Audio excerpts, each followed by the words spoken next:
はい、どうも皆さんおはようございます。土曜日の朝早くにお集まりいただきありがとうございます。これからクリスティンさんのセッションに入りたいと思います。クリスティンさんは、我々のとても良いお友達であり、今まで、セッションしてきたミカとロクシーとのお友達でもあり、彼らと共に、社会変化と NVC についての活動をやってきた人でもあります。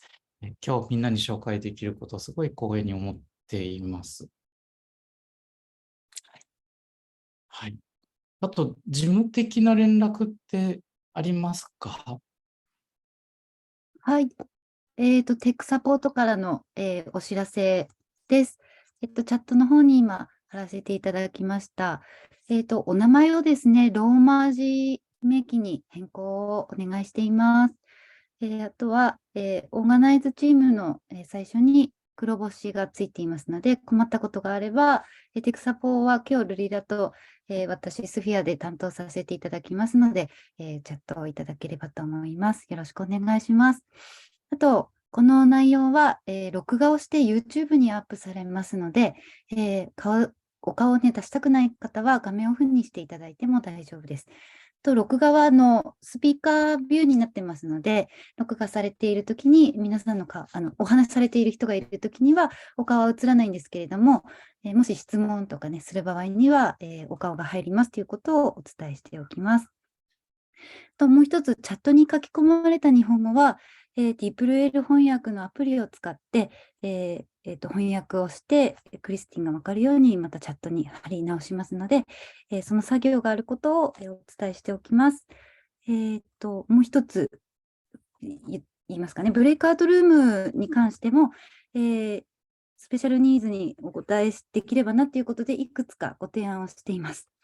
耳だけの参加の方は、名前の前に耳っていうふうにつけてください。そして、耳だけの参加の方がいてもいいよっていう方は、黒丸をつけていただきたいんですね。この黒丸があると、振り分けるときにとっても、助かります。そして、女性だけのグループを希望される方は F というふうに、アルファベットの F をつけてください。男性の方だけのグループを好まれる方は M。そのどちらでもない方は、T というふうにつけてください。そして、そこにも耳だけの人がいてもいいよっていう場合には黒丸をつけていただけると、より皆さんのニーズにお答えしやすいかなっていうことがあります。で、人数がたくさんいらっしゃるので、全部に答えたいんですけれども、そうできない場合もあるっていうことを、少し、皆さんの中で知っていっていただけると、テクサポの方も安心して、できるかなということをお伝えしておきます。以上です。ありがとうございます。では、はい。今、スフィアが喋ってくれて、紹介が遅れちゃったんだけども、クリスティンはもちろんなんだけども、この機会を作るにあたって、サポートとして協力をしてくれているスフィアと、それからルリラ、勝村ゆかりさん、それから、今日は来てないんだけども、私たちの、メンバーである、ちかちゃんとさくらこ、そしてかい、そして今日、本当にこのテーマに興味を持ってきてくださった皆さんに心から感謝を捧げたいと思います。で今日はクリスティンからがいろんなことを言ってくれるのを聞いてみんなで探求するっていう時間なんだけども、それと同時にここに来てくれてる一人一人の人たちがみんなその社会変化の最前線に立って自らいろんなところで変化を起こしてくれてる人たちであるっていうことを認めてアクナレッジしてお祝いしたいと思います。では、クリスティンに、譲ります。So, Kristin, it's all yours. Thank you. Thank you. I want to thank everyone on the team that invited me to come and play with you all みんな about 遊ぶために私のことを招いてくれたチームの全員への感謝をまず最初に述べたいと思います。it may be helpful for some of you to have a pen and paper nearby. 人によってはですね、筆記用具をお手元に用意していただくと役に立つかもしれません。And I'll start by saying welcome.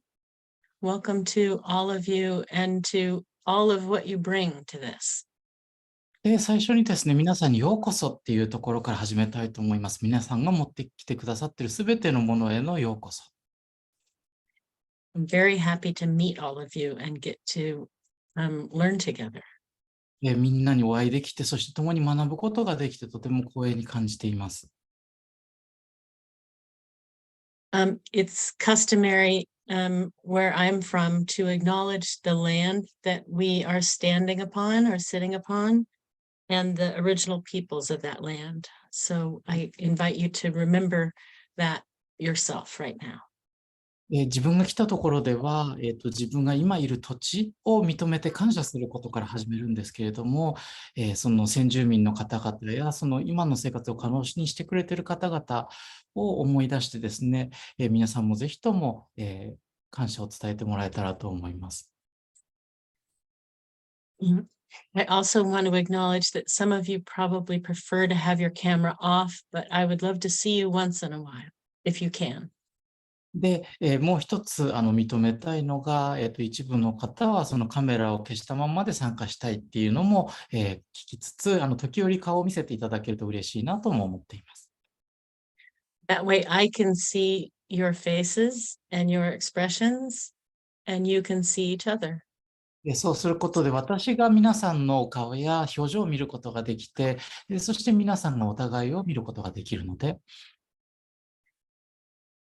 So another acknowledgement I want to make is to acknowledge the reasons that you might have come to this session today. そしてもう一つ、尊重したいのがですね、皆さんがこのセッションに参加した理由を尊重したいと思っています。So for those of you I can see, you can just shake your head or put a thumb up or add little reactions. なので、見えている方々についてはですね、もし、そのうなずいてもらったり、親指上げてもらったり、そのコメントをいつでも書いてもらえたらと思っています。I'm going to do some polling to make some guesses about why you might have come. 皆さんが今日どうしていらしたかについて、いくつかそのアンケート的にですね、理由について推測をして皆さんの、脈を取りたいと思っています。Did you come because you're coming to as many of these sessions as you possibly can? 今日参加した人の中で来た理由として、3つあるので、その3つの中でなるべく多く参加したいからと思って来た人どれくらいいますか？うなずくか、親指を上げるか、チャットに書き込むかでお答えください。Did you come because you really want to have more capacity in terms of being powerful in social justice movements?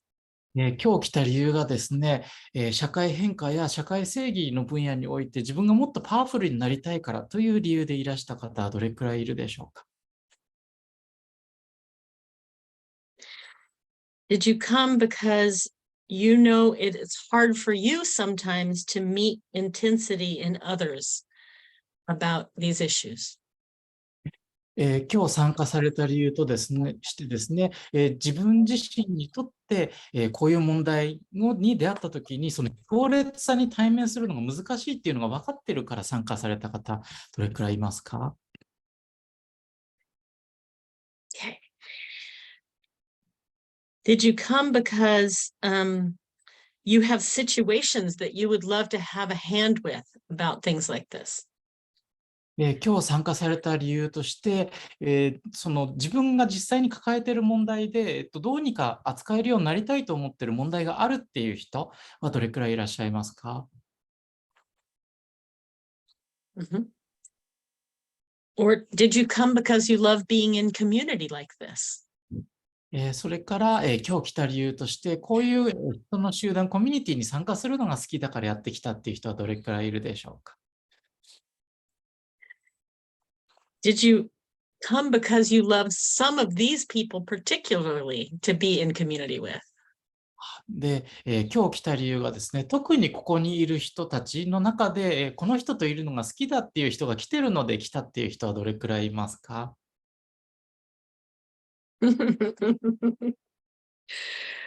？Okay, there's no wrong reason to have come. I'm just glad that you decided to say yes and show up. 正しいとか間違ってる理由っていうのはなくて、とにかく今日来てくださったっていうことをすごく嬉しく思っています。I'm going to lead us into a quieting and a set of inquiries. You'll hear both my voice and Ken and Shigeko fourth probably. ではですね、これからガイドして、その静かな時間をちょっと皆さんを導きたいと思います。クリスティンの声とケンもしくはシゲコの声を聞くことになります。So you can feel free to get comfortable. You can close your eyes. You can look away from the screen. You get to just start to settle in. どうぞ心地よい姿勢を見つけて目を閉じてもいいですし、画面から目をそらしてもいいですし、どうぞ落ち着き始めるために必要なことを始めてください。And I'm going to ask Ken, is it small enough and is it slow enough? Yeah. Okay.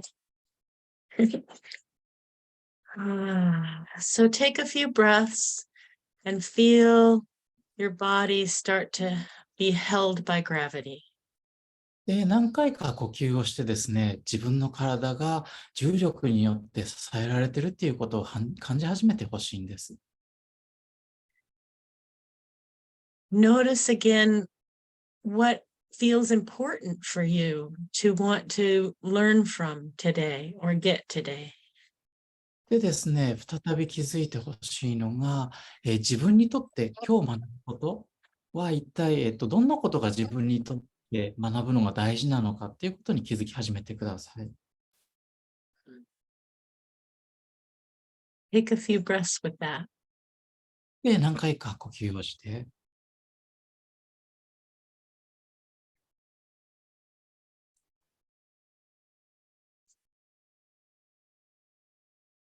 And then bring to mind a situation that's intense or hard for you when you encounter it, a kind of an emotional state from someone else. そして思い浮かべてほしいのがですね、自分が出会うと自分にとって大変な、感情的な状態、もし自分が対面している相手がこういう感情を持っていたら自分にとって辛いなって思う状況を思い浮かべてほしいんです。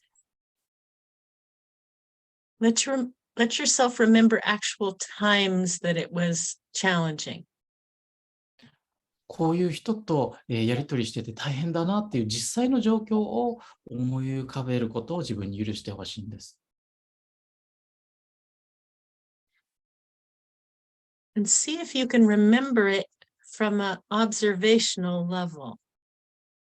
そして観察のレベルでそれを思い出せるかっていうのをちょっと試みてほしいんですね。Describe the scene to yourself. その状況を自分に描写してみてください。言葉にして描写してみてください。What did you see and what did you hear? 何が見えて何が聞こえたのか。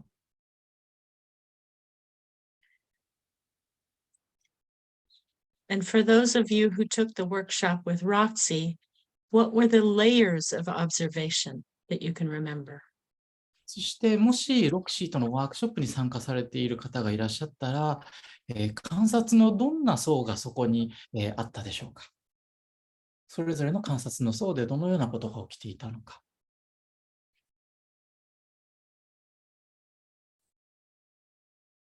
As you're remembering that, see if you can notice what happens in your body. それを思い出しながら、体の中で何が起きているか思い出せるか、どんなことが体に起きているのかをちょっと注意払ってください。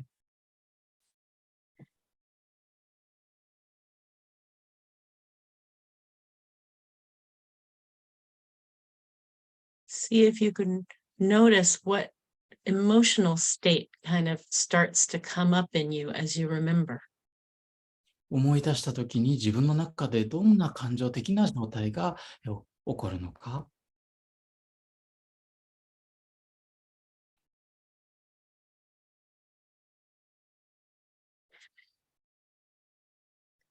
See if you can remember what you actually did, how you behaved, or what pattern you fell into when that happened. そしてそれが起きたときに自分が実際に何をしたのか、どんな行動をとったり、どんなパターンに陥ってしまったのかっていうことを思い出してみてください。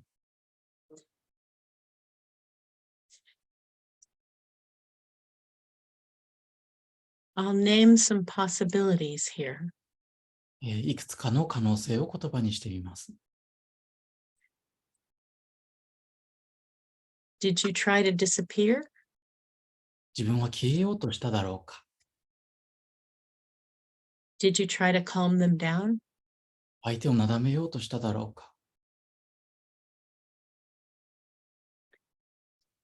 Did you find yourself colluding with them?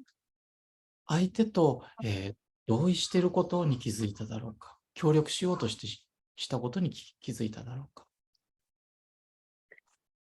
Did you challenge or argue with them? 相手に挑んだり、口論しようとしただろうか。Just see if you can watch like a movie that scene and notice what it was like for you.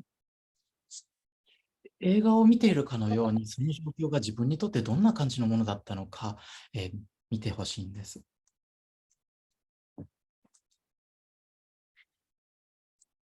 Then you get to notice whether you liked what you did or not.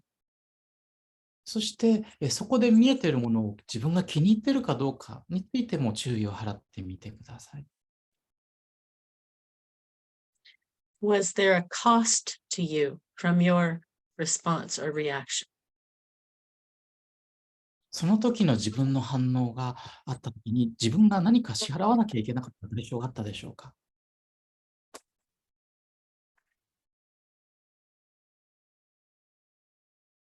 And then take a few more breaths to notice again in your body how you are. そしてもう何回か呼吸をして、体の中がどうなっているかに気づいてほしいんです。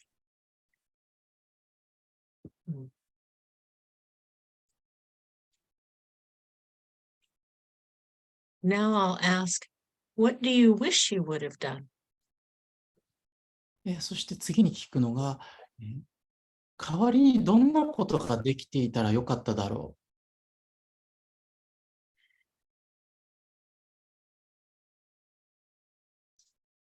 う。Play the movie again with you doing and saying what you wish you would have done.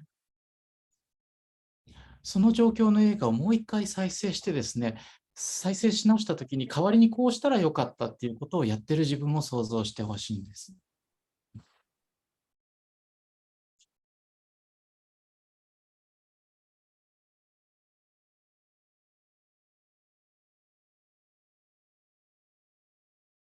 And notice how that is in your body and your feelings. それを思い浮かべたときに、体の中でどんな感じがするのか、自分はどんな感情を感じるのか。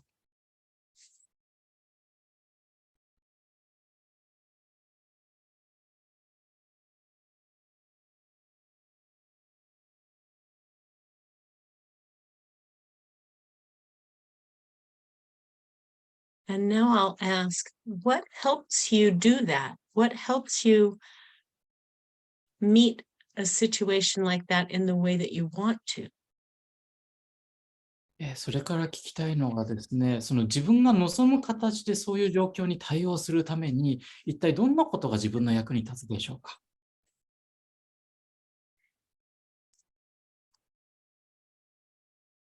Is there a practice or a belief or a capacity that helps you do that? それをする役に立つ、信念や、実践、何か、練習できるものがあるでしょうか。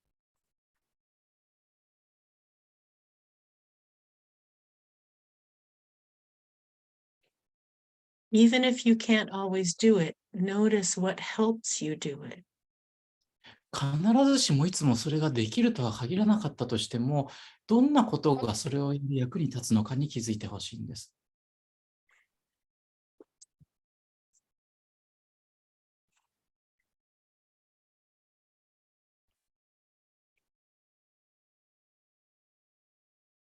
So take a few more breaths, and in a moment I'll ring the bell. あと何回か呼吸をして、そしてちょっと時間が経ったら再び私は鐘を鳴らします。And after that, you can journal a little bit of what you noticed during this quieting. そしてその後にですね、その静かになっている間に自分が気づいたことについて、ジャーナリング、書く時間を設けたいと思います。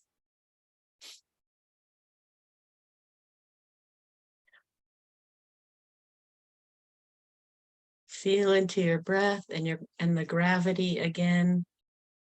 自分の呼吸と、そして重力を再び感じて、See if you can feel warm towards yourself for even doing this inquiry.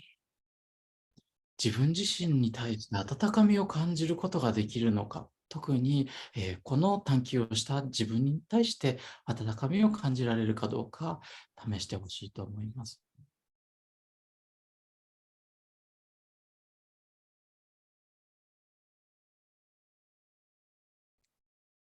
We didn't hear the bell. It was You did it. A sound. Ding, ding, ding, ding, ding, ding, ding, ding. ミュートされてしまって鐘が聞こえなかったので声で鐘の音を出してくれました。So take your paper and pen and write down a few things that you remember. で、お手元の筆記用具でですね、自分が思ったこと、思い出したことをいくつか書いてみてほしいんです。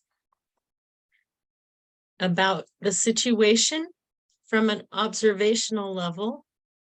観察の視点から、その状況について、How you responded. そしてその状況で自分がどう反応したか、What you wish you would have done.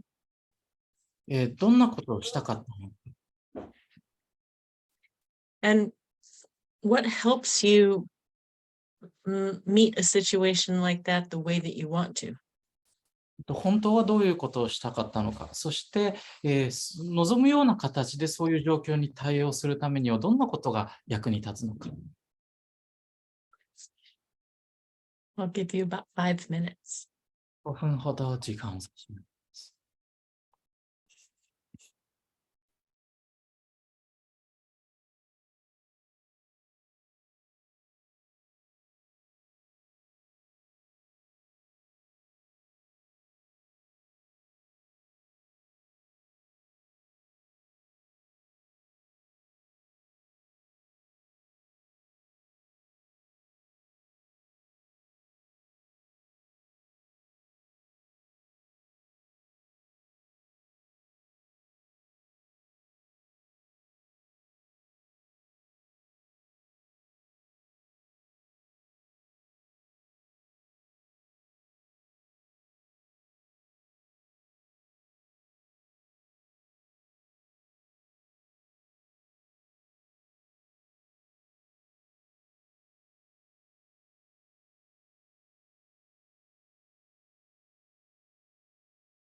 You can, of course, keep writing about this if you want. もちろん、望むならば、これについて書き続けていて大丈夫です。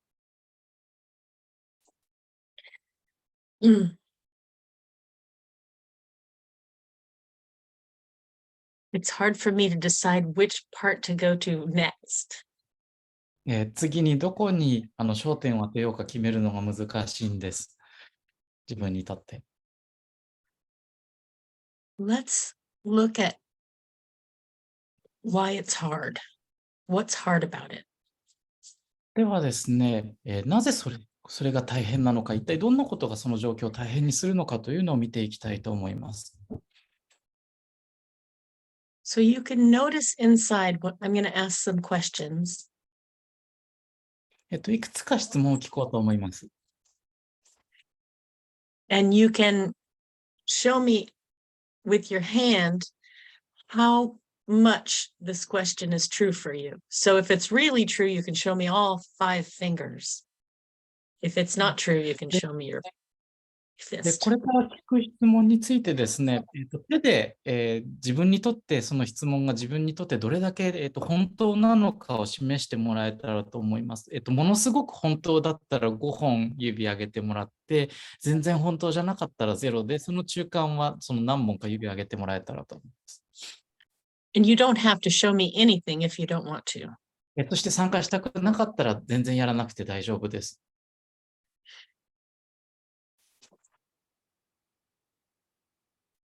How hard is it for you to be with someone when they're angry? 誰かが怒っているときに、その人と、怒っている人と共にいるのは自分にとってどれくらい大変でしょうか。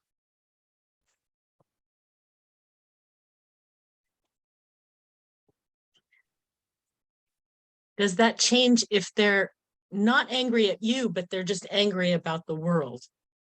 もしその怒っている人があなたに対して怒っているのではなくて、世間に対して怒っている場合は、その数字は変わるでしょうか。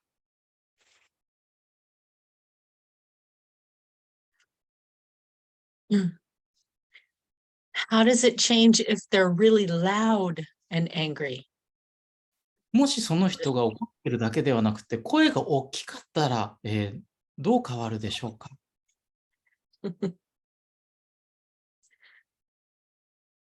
Thank you. ありがとう。How hard is it for you to be with somebody who's in grief, who's heartbroken? 深い悲しみの中、心が砕かれて深い悲しみの中にいる人と共にいるのはあなたにとってどれくらい大変でしょうか。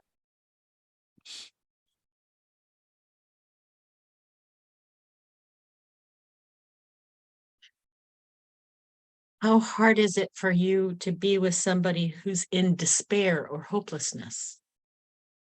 絶望や希望のない状態の人といるのはあなたにとってどれくらい大変でしょうか。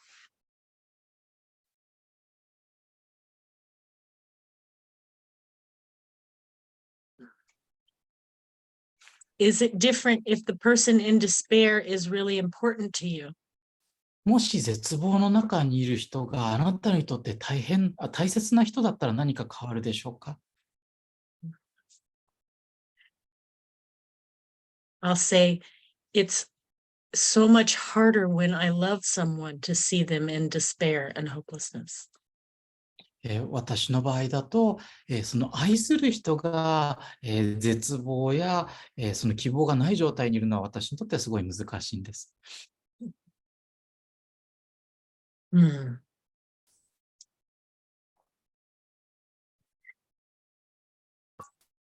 going to say a few things about why I think it's sometimes hard for us to be with emotional intensity. その私たちにとってその感情的な強烈さの前に立つことがなぜ大変なのかについて私が思っていることをいくつか言おうと思います。Sometimes we're scared. We're afraid of the intensity itself. 時々怖いんですね。その強烈さ自体が怖かったりします。Or we're afraid of what might happen, what this person might do when they're when they have big feelings. もしくはですね、何が起こるのか、相手の人が大きな感情を持っているときに、この人が何をするかもしれないかが怖かったりする。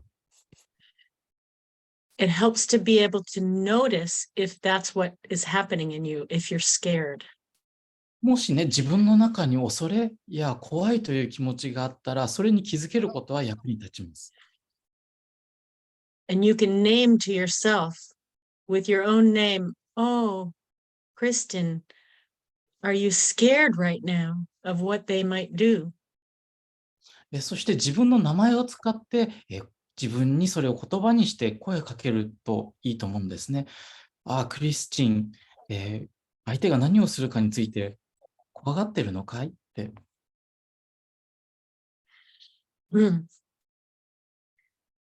Sometimes it's hard because we feel powerless to make anything different.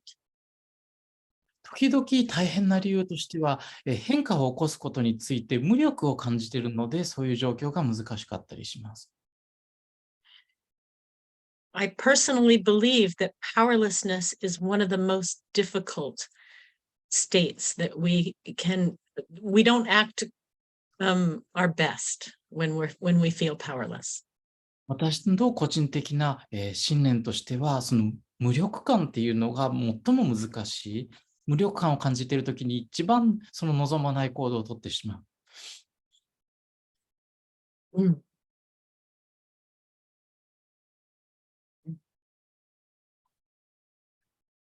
Sometimes it's hard because we get really stirred up by their intensity.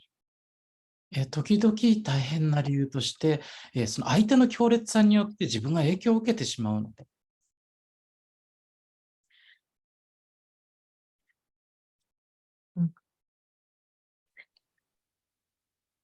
And we each have a window of welcome from our family and our culture for different emotional states. 私たちはそれぞれ自分の家族や自分が育った文化を理由に、それぞれの感情について歓迎の窓というものを持っています。So that isn't our fault. それは私たちのせいではないんです。It was built into us a very long time ago when we were tiny. 私たちがとても小さかった頃、はるか昔に私たちの中に組み込まれてしまったもの。It helps to know about ourselves which emotional states we have room for, a bigger window of welcome. 自分自身についてですね、どういう感情に対して私たちは許容量を持っているのか、より大きな歓迎の窓を持っているのかっていうのを知っておくのは自分の役に立ちます。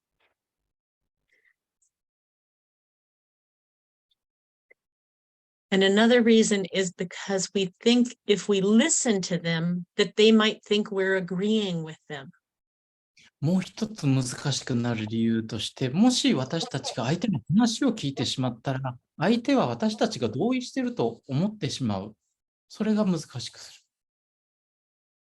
We can learn to listen and empathize without agreeing with them. なんで相手に同意せずに相手の話を聞いて共感するというやり方を学ぶことができます。I think I'll pause to see if there are any questions or any feedback from Ken and Shigeko. ここまでで何か質問があるか、それから、ケンとシゲコから何かフィードバックがあるかを聞くために、ちょっとここで、間を置きたいと思います。You want questions from the people? で、皆さんも If there are any. 何か質問があったら、このタイミングで聞いて、ここまでで何か質問があったら、ぜひ聞いてください。Or comments. 感想も歓迎します。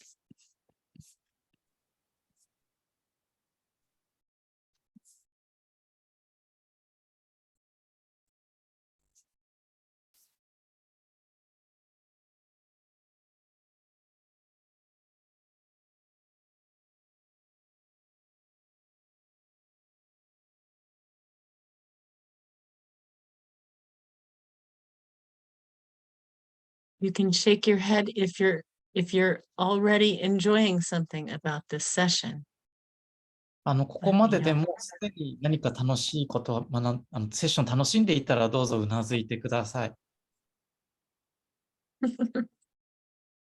And you can tell me if there's something that you're waiting for. あと、こういうものを待っているとか、こういうものを期待しているっていうことがあったら、ぜひ教えてくださいね。I think there's so much in awe of what you did that they're speechless. クリスティンがやってることがすごすぎて言葉にならないんだと思いますと伝えておきました。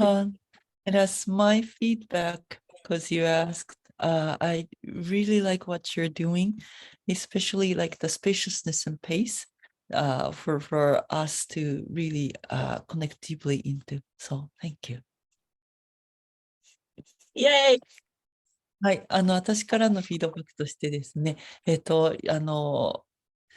リスティンがやってることすごく気に入ってます。特にスペースがいっぱいあって、みんながそれぞれの私も含めて深くつながることにそのスペースがすごく役に立ってるっていうお話をしました。Then we'll move. Oh, Saya. Thank you. Can you hear me? すみません。じゃあ、両方の言葉で話させていただきます。So just it's really helpful, like this exercise really helped me to understand my own, what the window of my own, knowing welcomeness, because it's my first time to take it that way. 今のエクササイズで自分のその許容できるウィンドウと窓のサイズとかその大きさっていうのがどこに対して大きいのとかを知れたっていうことだけでもとっても落ち着く感じがしました。で、I noticed especially my windows are much larger, accepting or witnessing the sadness and grief than the anger and also loudness. I really cannot take loudness, like aggressive loudness from other people. で、特にさっき気づいたのは自分のその許容量っていうのが悲しさとか嘆きには割と大きいんですけども、怒りとか、激しさ、音が大きい、声が大きいっていうことに対してすごく狭いっていうことに気づいて、それがすごく興味深かったんです。で、because he said it's actually not your fault, not my fault. It's actually already set up in the early stage of life. That's also believing. で、クリスティさんがもうそれは自分のせいではなくて、もっと幼少期、若い頃に、小さい頃に、もうすでに作られたものっておっしゃったのがすごくほっとすることでもあったんですけど、I'm just curious, when or how it's actually determined pretty much in a way that we already carry, that our windows, in your opinion. で、それがもしその幼少期にも形作られているとしたら、大体いつ頃、どんな感じでそれが形作られるのか、ちょっと興味があったので、もしよかったら教えてください。Thank you. Thank you. I'll attempt to describe something that I learned from Sarah Payton. ありがとうございます。私がサラ・ペイトンさんから学んだことを言葉にすることを試みたいと思います。So this is in the land of neurobiology. これは、神経生物学の世界からやってくる話題です。This is a very elementary description I'll make. とても雑な説明だっていうことは、初歩的な説明だっていうことは断っておきます。When we're little, we read the people who are taking care of us to see what they are able to handle in terms of emotions. 私たちはですね、小さい頃、私たちの面倒を見ている大人の表情を観察し続けます。その周りの面倒を見てくれる人たちが私たちのどんな感情を扱えるのかを判断するために。So if I'm a baby and my, say, mother or father reacts to my crying by trying to take it down a little bit. 例えば自分が赤ん坊で自分の父親もしくは母親がですね、自分の泣き声に対してそれを小さくしようとして、毎回小さくしようとして反応するならば、then I learn to not be that expressive. それだけ表現豊かにならないように学ぶわけです。They reflect back only what they can handle, and that changes how much I can handle. 親はですね、自分たちが扱える程度の、感情しか反射しないので、それを見て、彼らはこれしか、受け取らないんだったら自分もこの範囲内で表現しようっていうふうになります。So I too, in my family of origin, I got to be sad, but I didn't get to be mad. なんで私も自分の生まれ育った家族の中では、悲しむことは許されたけれども、怒ることは許されなかった。It's taken me decades to get mad. 出るようになるために何十年もかかったんです。And to be okay when other people are mad. そして他の人が怒っていても大丈夫と思えるようになるにも、It lets us have compassion for ourselves that we only have so much window of welcome. 私たちの歓迎の窓が限られているっていうことに対して、自分に、その慈愛の心、優しい心を向ける役に立ちます。And it also lets us understand other people who have different windows than we do. それと同時に、自分と違う歓迎の窓を持っている他の人を理解する役にも立ちます。But we can change our capacity and our response by practicing. そして、練習することで自分たちの要領を変えることもできるし、どう反応するか、どう応答するかを変えることもできます。We learn to make requests of ourselves and other people so that we can change that capacity. その要領を変えられるように自分自身や相手へリクエストすることを学ぶんです。NVC is excellent for this. その目的のためには NVC は本当に素晴らしいです。It helps us not have to run away or be mad at them or argue with them. 逃げないで済む役に立つし、相手に怒らないで済む役にも立つし、口論しないで済む役にも立つ。Or to try to fix them or change them. もしくは相手を直そうとしたり変えようとしないです。Does that help? 役に立ちますでしょうか。Very helpful. Thank you. And compassion, I love it. すごいわかりました。コンパッションっていうのがすごく良かったです。And my 3-year-old must be really testing what his windows are. So, 今3歳の子がいるんですけど、彼はそれすごいテストしてるんだなと今思ってます。私も受け入れられたらいいなと思います。ありがとうございます。Thank you so much. Thank you. I'll ask, Ken and Shigeko, do you want to add anything to that? しげこさん、けんさん、これに付け足したいもの何かありますか？ It was elementary school version of Sarah. サラの小学生バージョンの説明でした。Okay. Let's look at the question of how we sometimes respond. If you know how you respond, then you can make a different choice sometimes. 自分がどういうふうに反応するのか、自分がどういうふうに反応するかを知っていれば違う選択ができるようになるっていうところを見ていきたいと思います。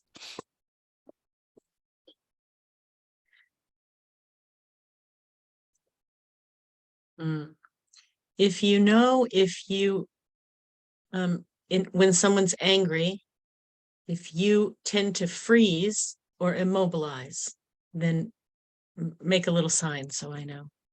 誰かが怒っているときに、身近な人が、自分のそばで誰かが怒っているときに、自分が凍りついたり動けなくなってしまう人は、どうぞ教えてください。If you know that you tend to argue with them or try to make them change, stop, calm down, show me. もしですね、相手に口論しようとしたり、相手を止めたりなだめようとする傾向にあるときには、ある人を教えてください。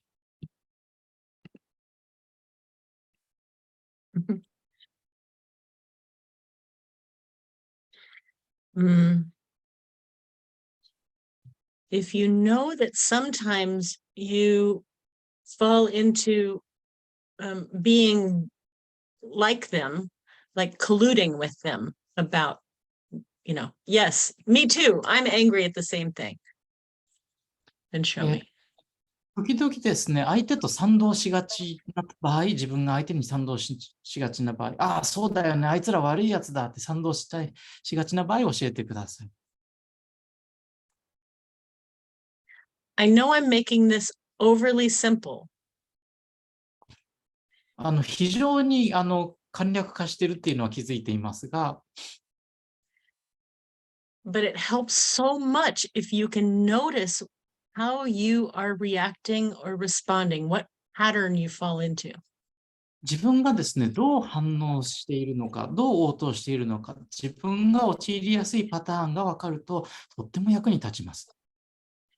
It helps to inform the kind of empathy for yourself that you're going to do while you're trying to be with them.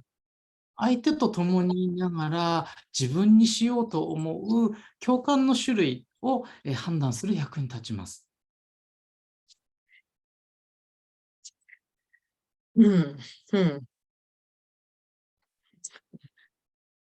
I want to see if anyone has any question or comment about noticing what you sometimes do or what you habitually do. 自分が習慣的にやることに気づくっていう話題について何か質問や感想があったらここで受けたいと思います。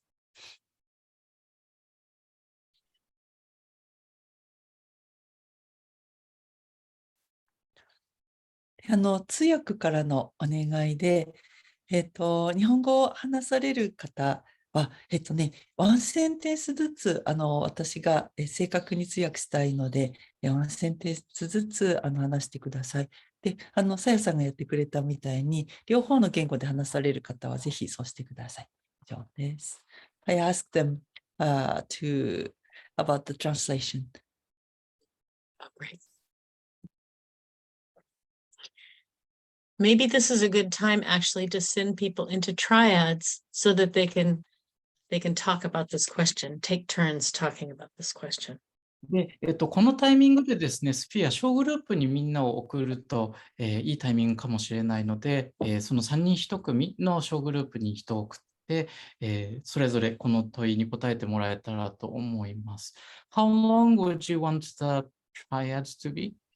Let's do 10 minutes, so that's a little bit more than 3 minutes apiece. 最大で10分、1人3分ちょっと話せるように。Important to share the time, to track the time, so everyone gets a chance to talk. それぞれのグループで、時間を把握しているのは大事です。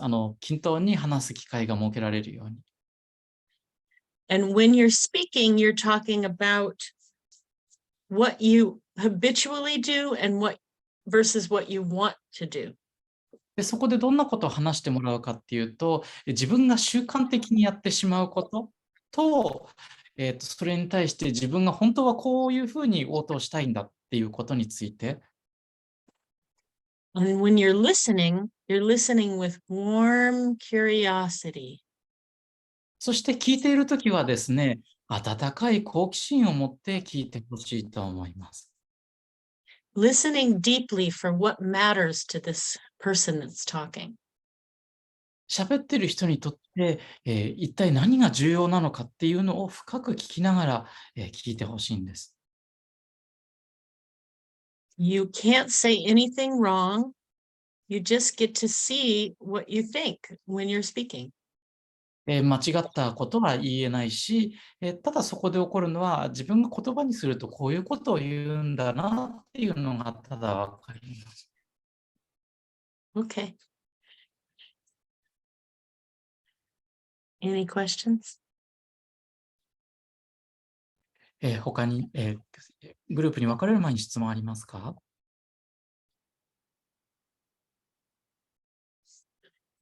？And you get to go enjoy each other and enjoy having someone who's listening to you with warm curiosity. では、それぞれのグループに分かれてお互いを楽しんでください。そして、聞く人は温かい好奇心を持って喋ってる人を楽しんでください。はい。では、10分で、時間になりましたら30秒で戻るようになっています。では、いってらっしゃい。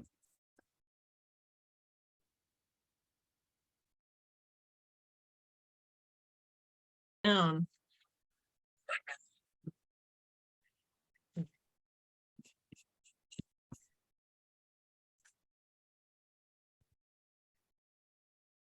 Okay. Welcome back. You got to はい、おかえり。 speak and listen. 話して聞いてもらう機会がありました。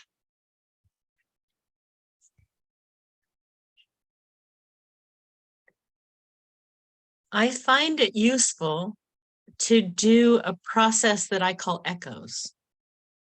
私がエコーズって呼ぶプロセスをやるのが役に立つと思っています。It's a way of all of us getting a little bit of what happened in the other rooms that we weren't in. 私たち全員がですね、自分がいなかった部屋で起こっていることを受け取るための方法で、So you can put into the chat a phrase that's still with you that maybe you said or maybe someone else said. チャットにですね、それぞれのグループの中で、自分が言ったか、他の人が言ったかもしれない短いフレーズを打ち込んでいいんです。今でもとともに持っている短いフレーズ。You don't have to say who said it, just a phrase or a sentence maybe that is still ringing in you. 誰が言ったかっていうのは書かなくていいので、短いフレーズもしくはワンセンテンス、いまだに自分が響いているものを、書いてもらえたらと思います。I invite you to put echoes into the chat if you wish. もし望むなら、チャットにエコーズを書いてもらえたらと思います。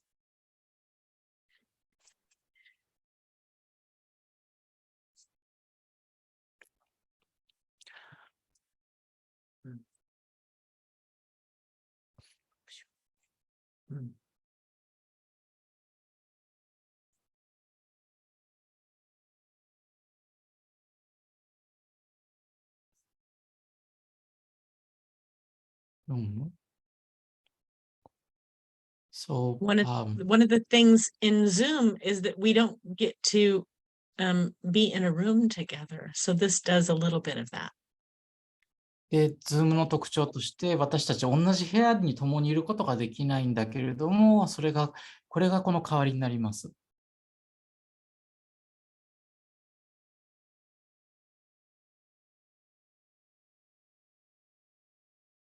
It may make you curious about some of the things that people write. 人が書くことについて好奇心を持つかもしれません。And you may find some shared reality from some of the things that people write. そして人々が書くことからですね、現実の共有をするかもしれません。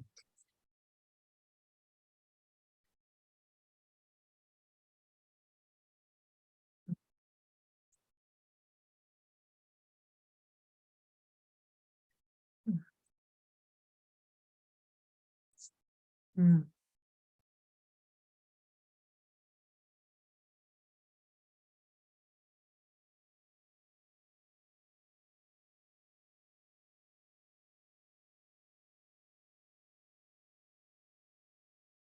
I loved reading it to close the gap between my needs and theirs. こういうのを読むとね、読んだときに、相手のニーズと自分のニーズのギャップを埋めるっていうのはすごい気に入ってます。That assumes that you're able to imagine or guess what their needs are, what matters to them. ギャップを埋めるっていうことは、その相手にとって何が大事かを推測できてるっていうことがそこに含まれます。That you're able to make a guess about what they long for. 相手がどんなことに憧れているかについて推測することができる。Or what they're trying to protect. もしくは、相手が何を守ろうとしているのかについて推測することができる。And that you're able to notice what's true for you at the same time. そして、同時に自分にとって何が真実なのかっていうのに気づくことができます。If you can find those spaces, you can also mourn the distance between them. その間のスペースに気づくことができたら、その距離があるっていうことを嘆き悲しむことができます。And the lack of resources or imagination to close that gap. そしてそのギャップを埋めるための資源を持っていないこと、もしくは、想像力を持っていないことを悲しむことができます。If we don't mourn it, we're going to find someone to blame, either ourselves or them. もし嘆かなかったらですね、非難できる誰かを見つけることになります。それは自分かもしれないし、相手かもしれません。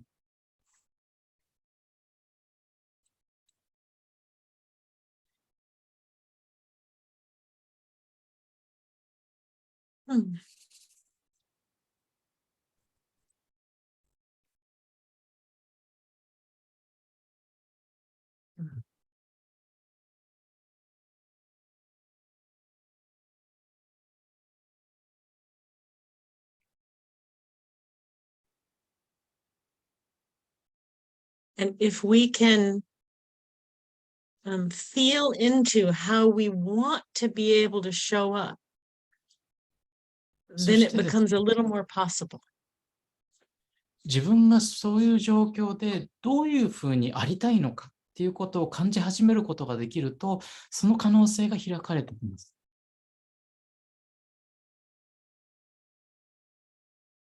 But I think we can only do that if we can hold our own hearts and nervous systems while we reach. 可能なのは、私たちが自分のパーツや神経システムを大事にしながら手を伸ばすことができるときのみ。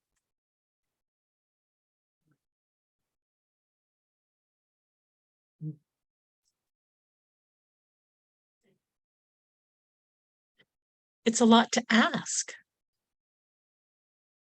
自分にお願いするには結構大きなことなんですよね。For instance, they're being loud and mad, and it scares me. 例えばね、相手が、大きな声で怒っていると私は怖くなる。I have to find a way to hold myself while I'm scared. そうすると、自分が怖い真っ只中で自分を大切にする方法を見つける必要が出てきます。And find the resources to, at least in my mind, imagine what's important to them. そしてですね、少なくとも自分の意識の中で相手にとって何が大事なんだろうかっていうのを想像するための資源を探すことになります。To imagine the experience from their place of sitting, from their seat. 彼らの立場、彼らの座っている場所からどんな経験であるかを想像する。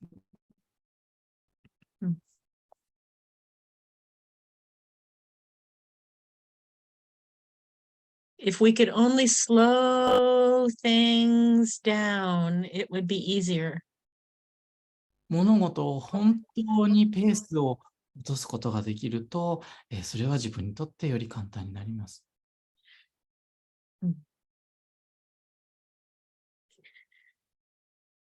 One of my favorite things to ask myself is, what do I trust right now?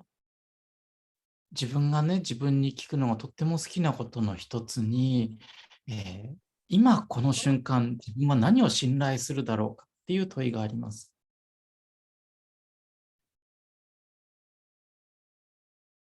In that moment, do I trust my own capacity?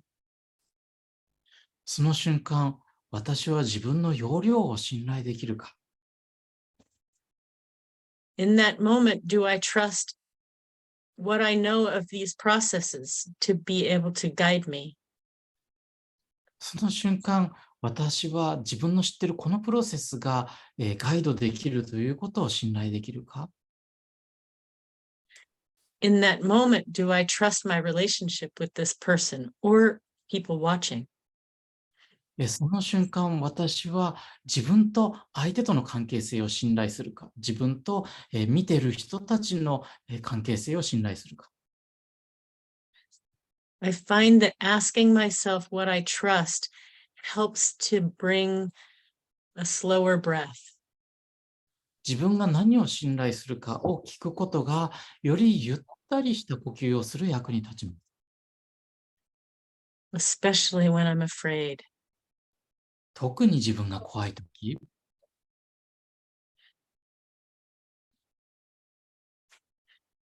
Once I connect to that trust, like roots of a tree down in the soil. 一度その信頼につながるとね、まるで木の根っこが、地面の中をずっと伸びていくように、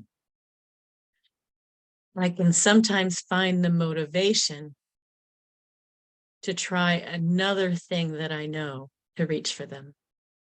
それをやると、彼らに手を差し伸べるために自分が知っているもう一つのことを試してみようっていう気になります。そういうモチベーションを見つけます。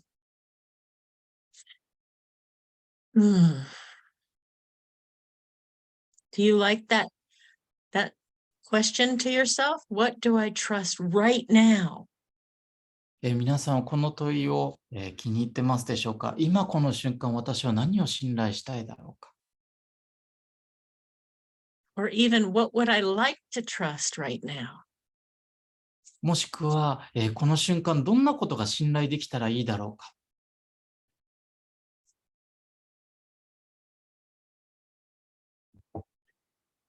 ？We're not supposed to be able to handle these things by ourselves. 私たちはですね、こういうような状況を自分一人で対処できるようにはできてないんです。We might need help from other people in the room or in the organization. 部屋の中にいる他の人からの助けがいるかもしれない。もしくは、組織からの助けがいるかもしれない。自分が所属する組織からの。But even if we're just two people alone, we might need help from inside of us. もしそこにね、自分と相手の2人しかいなかったとしても、ひょっとしたら自分の内側から何かしら助けがいるかもしれません。Sometimes when someone's angry and I'm a little scared, I think of Mika Manawa and I imagine her next to me or behind me. 時々ですね、誰かが怒っていて、私が怖いときには、私はマニュア・ミカさんを想像してですね、ミカが私の隣もしくは後ろにいることを想像します。In my head, I say, Mika, are you there? Are you there? I don't want to do this alone. 頭の中でですね、聞くんです。ミカ、そこにいる？そこにいる？一人でこれやりたくないんだ。And I pretend she answers, yes, I'm right here. Go ahead. そして彼女がね、私はここにいるよって答えてくれるふりをする。We get to internalize people who are resourceful for us inside of ourselves. 私たちの、中にですね、私たちにとってリソースになる人を内面化することができるんです。Because being alone with things is part of our old trauma. なぜかっていうと、物事や状況とともに自分一人でそこにいるっていうのは、古いトラウマの一部なんですね。And it's not the way the world is supposed to work. We're supposed to be able to help each other through things that are hard for us. 世界はそういうふうにできていなくて、本来ならば私たちは自分たちにとって大変な状況の中でお互いを助け合うように作られています。It makes me smile just thinking of it. Just thinking of bringing Mika next to me. 私の隣にミカを呼ぶことを考えただけで思わず笑みが浮かびます。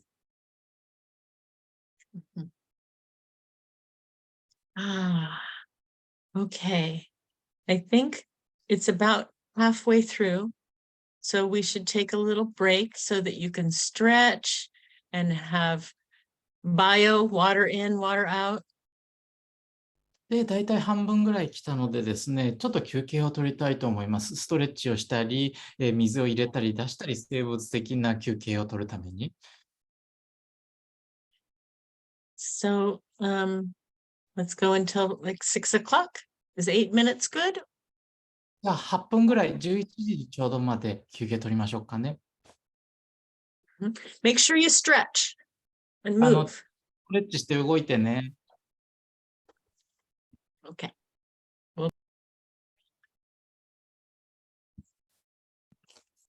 Hopefully it was helpful to you to have a few moments to do something besides sit in front of a screen. 画面の前に、座る以外のことをする時間が取れたことがみんなの役に立っていたらいいなと願っています。Okay. Yay.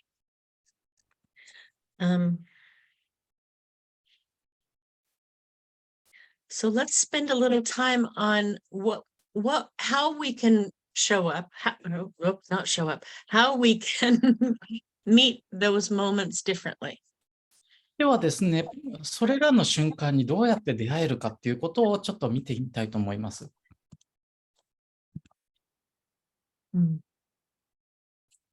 If we have caught ourselves and held our own experience for a moment, もしですね、自分自身を受け止めて、自分の経験を、抱きしめることができたなら、一瞬でも認めることができたなら、if we have named to ourselves in our mind how it is to be in this moment, 自分の、意識の中でですね、自分が今この瞬間どんな状況であるかを言葉にできたならば、what our emotional state is and our nervous system is like, 私たちの感情的な状態が今どうであって、神経システムがどんな状態であるか、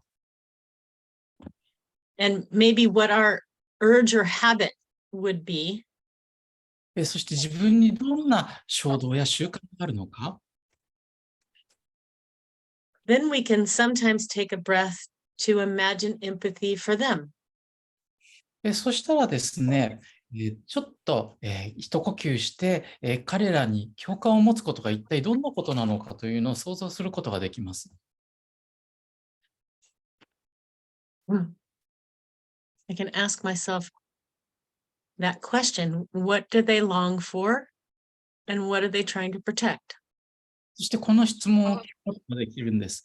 相手は一体どんなことに憧れていて、一体どんなことを守ろうとしているのか。I want to be clear, this isn't the only thing that we can do. Empathy is not required. You don't have to.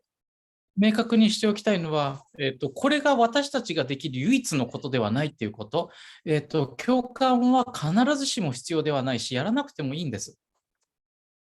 But even if we do it only in our head, we will be changed in the way that we respond.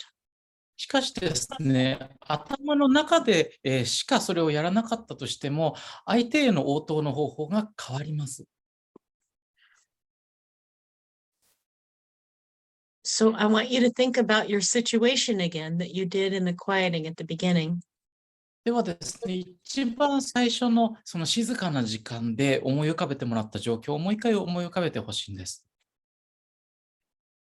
And make a guess about what you think was important to the person who was intense. そして推測してみてください。自分にとって強烈だった人にとって一体どんなことが大事だったと思うのか。You can write it on your journal or you can put a little bit into the chat. ジャーナリングして書いてもいいし、チャットに打ち込んでもどちらでも大丈夫です。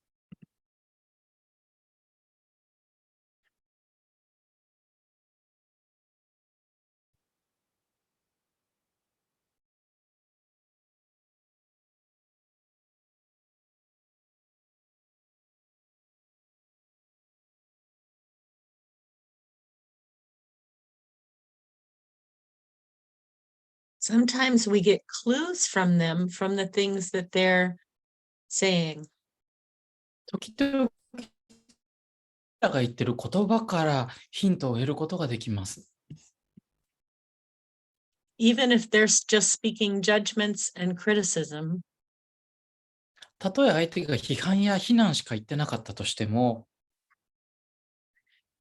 even if they're ranting about their fears or anger, たとえ相手がですね、恐れや怒りについての愚痴を言い続けていたとしても、they're telling you something about what they don't want, which tells you something about what they do want.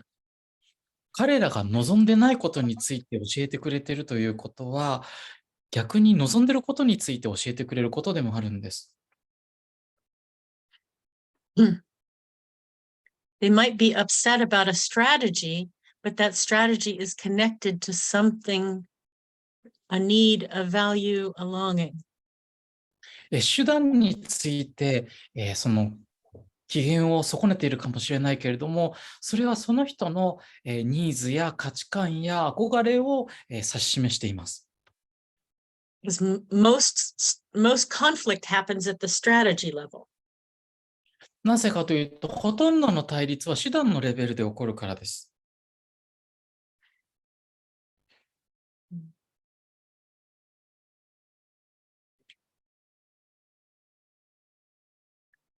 I'll say it's a great place of heartbreak for me that within social justice circles, we beat each other up about arguments about strategies. 私にとってとても悲しくて心を痛む状況というのが、社会正義、ソーシャルジャスティスの文脈でね、人々が集まってお互いを攻撃し合うんですね。手段について同意しないので。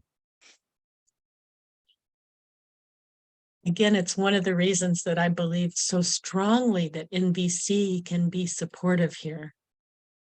私がこういう状況で NVC がとても役に立つと信じている理由の一つがこれです。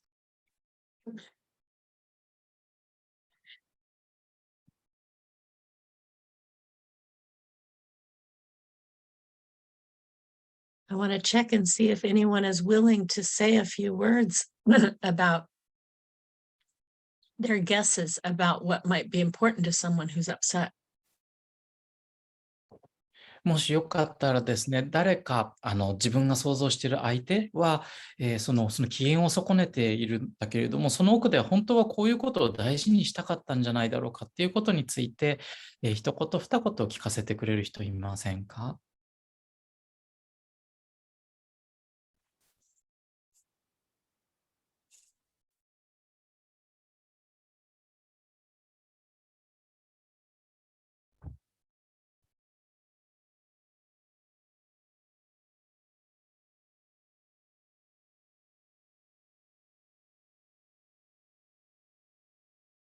？I know it can be vulnerable to speak these kinds of things into a room. こういう大勢に向かってですね、こういうことを言うのは、無防備に感じられるっていうのは、分かっていますが、If you're willing to take that risk, other people will learn from what you share as well. もしそのリスクを冒してもらえたらね、あなたがシェアすることから他の人も学びを得ることができます。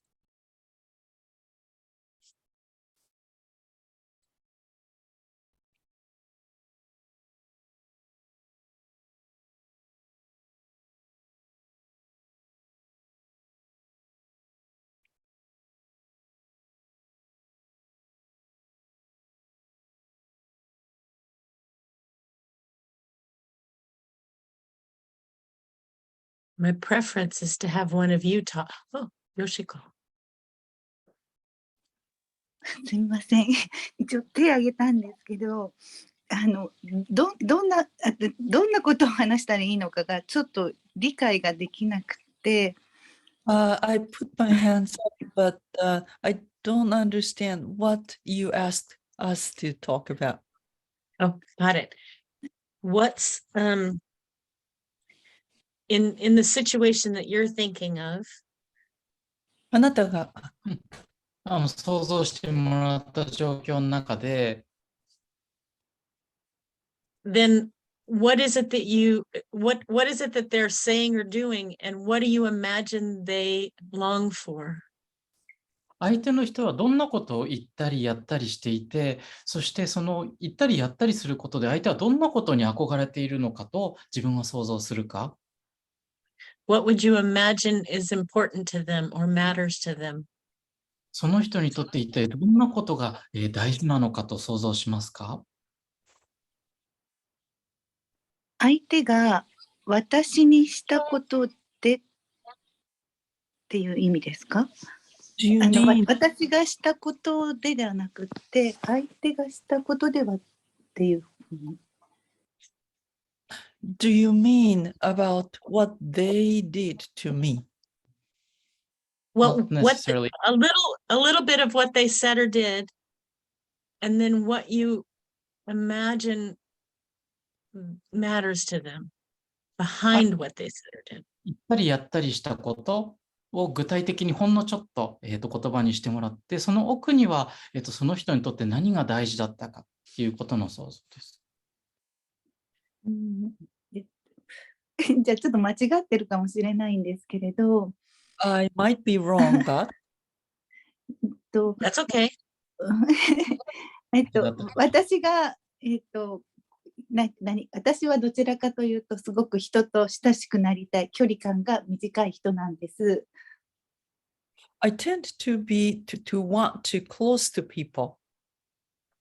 なので私はその人とより仲良くなりたいという気持ちで近づいてお話ししたりとか、いろいろ、お話ししたりしています。So I tend to walk towards them to get closer. だけれど、その人と話をするときに、誰か私の背後に順番を待ちしてたりとか、何かそういう機会を待ってる人がいると、私はとてもなんかその人との話を集中できなくって、ドキドキして、なんか早く終わらせようっていうふうに考えてしまうたちなんですね。But if someone's waiting behind me to talk next, and then I get nervous and I lose focus, thinking that I have to finish soon. だけれど、なんか周りからは私はすごく素直に、なんか自分だけがっていうふうに前に出るタイプだと思われていて、なんか抑えられるみたいな、そんな出しゃばるなみたいな、そんな感じのことをなんかニュアンス的に感じることがすごく多いんです。But somehow I have a feeling that people around me see me as someone who thinks about me. And so I feel some kind of like pressure to restrict my expression of wanting something.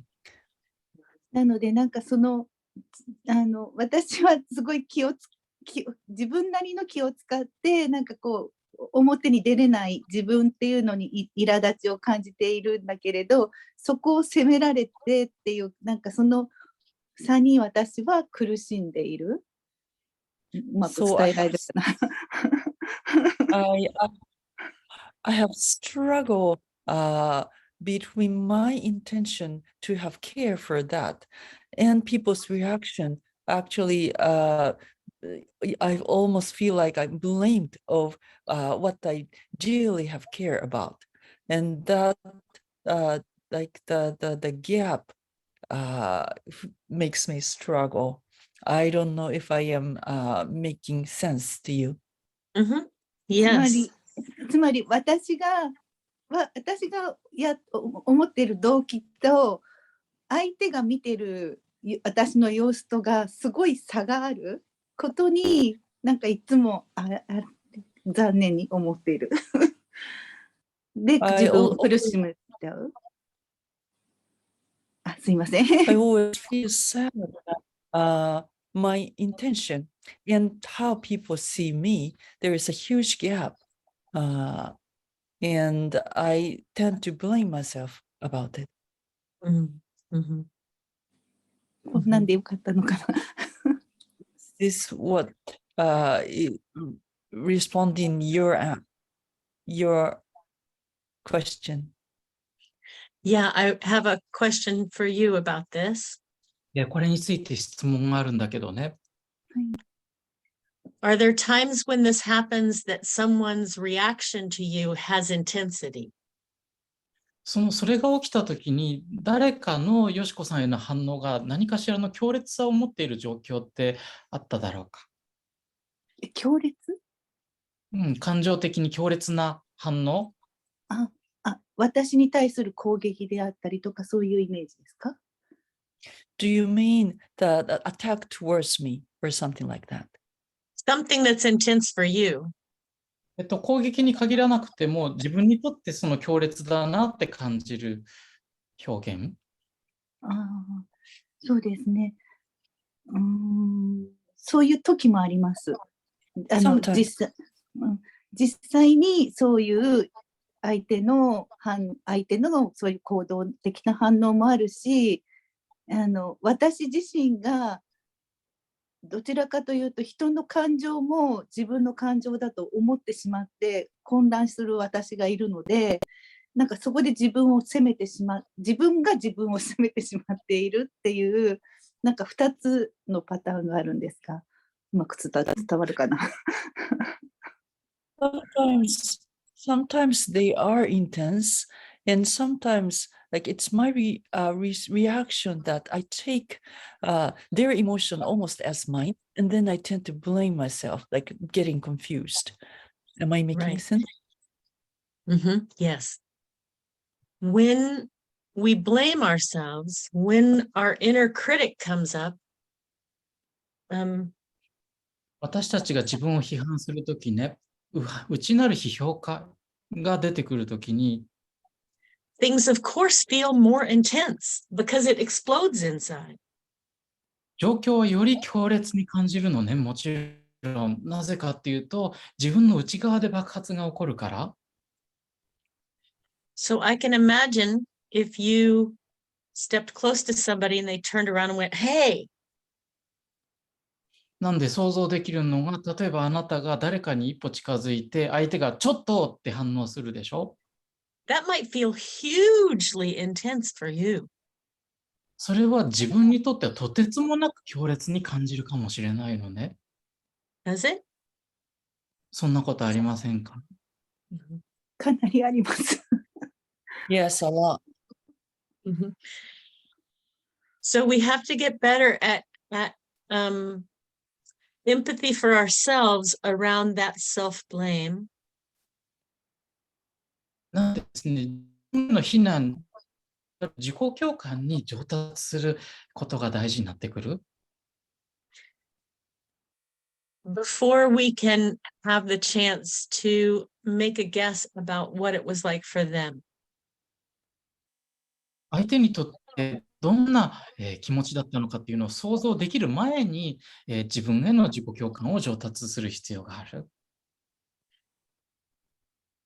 We could all make a guess right now about what we think their need is or is hard for them from you standing close. みんながですね、その相手にとってよしこさんが近づくことが、どんなことが大変なのかっていうのを想像することはできます。I can guess that it might be that they want some choice about their personal space. ひょっとしたら私が推測するにね、相手の人は自分のパーソナルスペースについて選択肢が欲しいのかもしれない。That they might not have a sense of a close enough relationship with you to be that close right then. そのよしこさんとのそれくらいの距離で立つには十分な親しさを感じていなかったっていうのも想像できます。Does that ring as possible when you think of it? 可能性としてこれってあり得ると思います？なくはないと思います。I think it's possible. So we don't know unless we ask them. で、相手に聞かない限りはわからないんだよね。We're left guessing right now. 今は、推測するしかできないから。But if we imagine that that might be the case for them, でもね、相手にとってそうかもしれないと想像したときに、then that guess can actually release you from some of the self-blame. その想像が、自分が自分に対して持っている非難から自分を解放する役に立つことがあります。I'm guessing that the self-blaming voice is pretty mean. 多分ね、自分を非難する声はとてもきついんじゃないかと想像しているの。Has nasty judgments in it. かなりそのきつい非難がそこに混ざってるんじゃないかって。But instead, if it's just about their want for personal space, then that doesn't mean anything negative about you. でも代わりにね、相手がただ自分のパーソナルスペースを望んでるっていうふうに思うんだったら、それは自分がいいとか悪いっていう話じゃなくなるのね。So empathy for the other person actually releases us from some of the inner judgments and reaction. なんで、相手への共感っていうのは、実際に私たちが自分に対して持っている批判から私たちを解放する役に立つことがあるんです。That's just on the inside of our head. それは私たちの頭の中だけで起こることだけど。We could say something on the outside too. そして同時に、言いたかったら、外側で何か言葉を発することもできます。Like, oh, are you surprised that I was standing so close? ああ、私がこんなに近づいたことに驚いてる？ Do you prefer more room? もうちょっと距離があった方がいいだろうか。We don't know if that's true, but we can say that and see if that works for someone. 本当かどうかはわからないけれども、言葉にすることで、それが役に立つかどうかを知ることができます。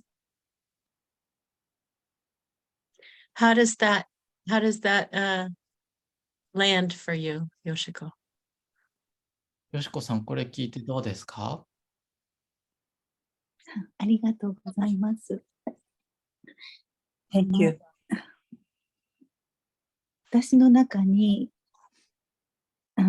人は多分そんなに責める方ではないんですけれど、すごく自分に責めてるっていうことをずっと感じていて、それをしたくないっていう思いがあって、なんかここにいるのかなっていうのがすごく最近感じてたっていうところに今います。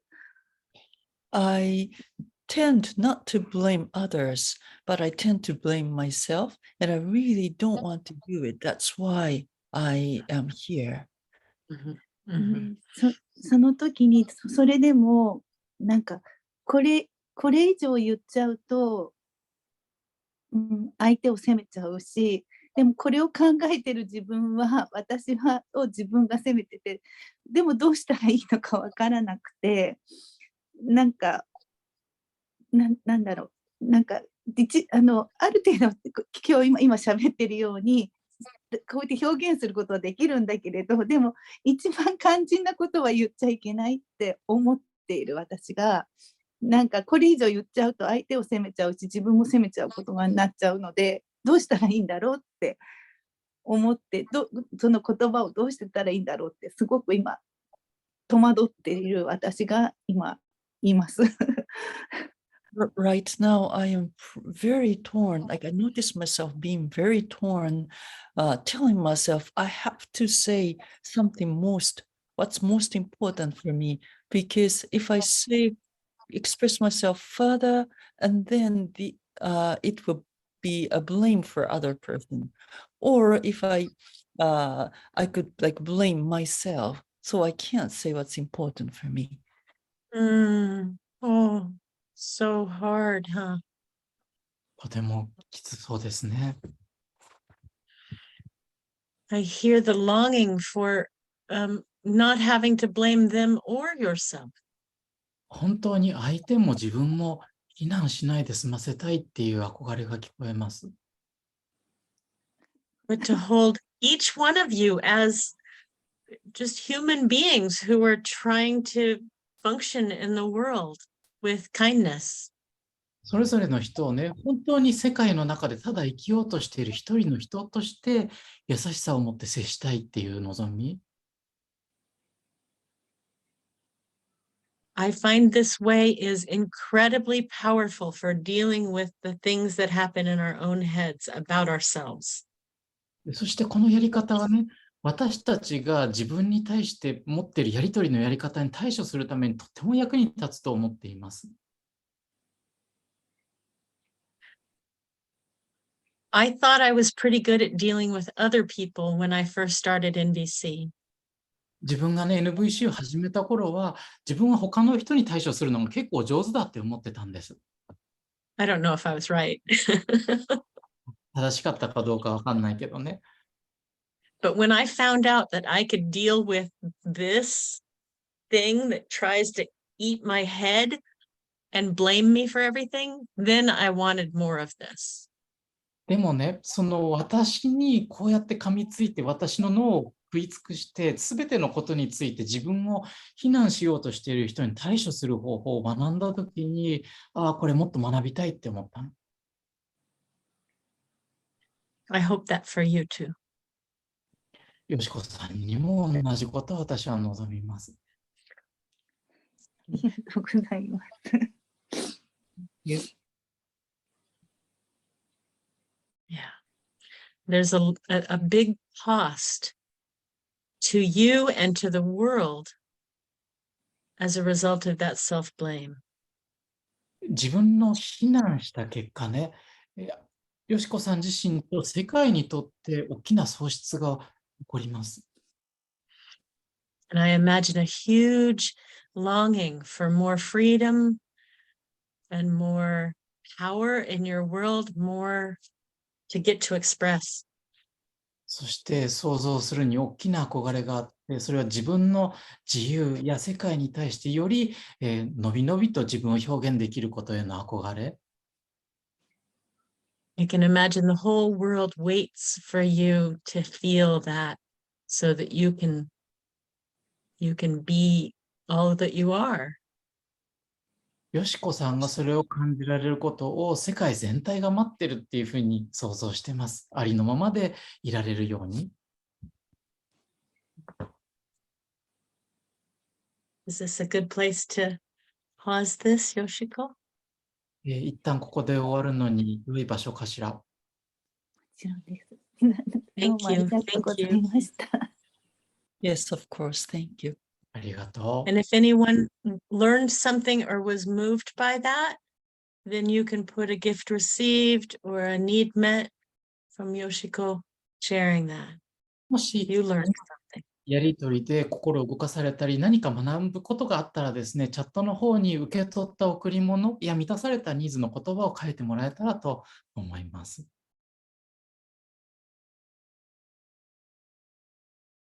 I want to say a few more things, possibilities about how to be with someone who is hard in their intensity for you. 自分に大変な強烈さを持っている人と、一緒にいる可能性についてもういくつかのことを言いたいと思います。And another option besides needs empathy guess ニーズへの共感的な推測以外の選択肢として、is to move into resonant language. それはで、透明言語に移っていくことなんですね。Some of you might have studied the work of Sarah Payton. サラ・ペイトンさんのワークを勉強した人もいると思うんですが、So this will sound familiar. その人にとってはこれは聞いたことがある話かもしれません。But there are a couple of simple things that I'll share about this. で、これについてシェアできるいくつかのシンプルなことがあります。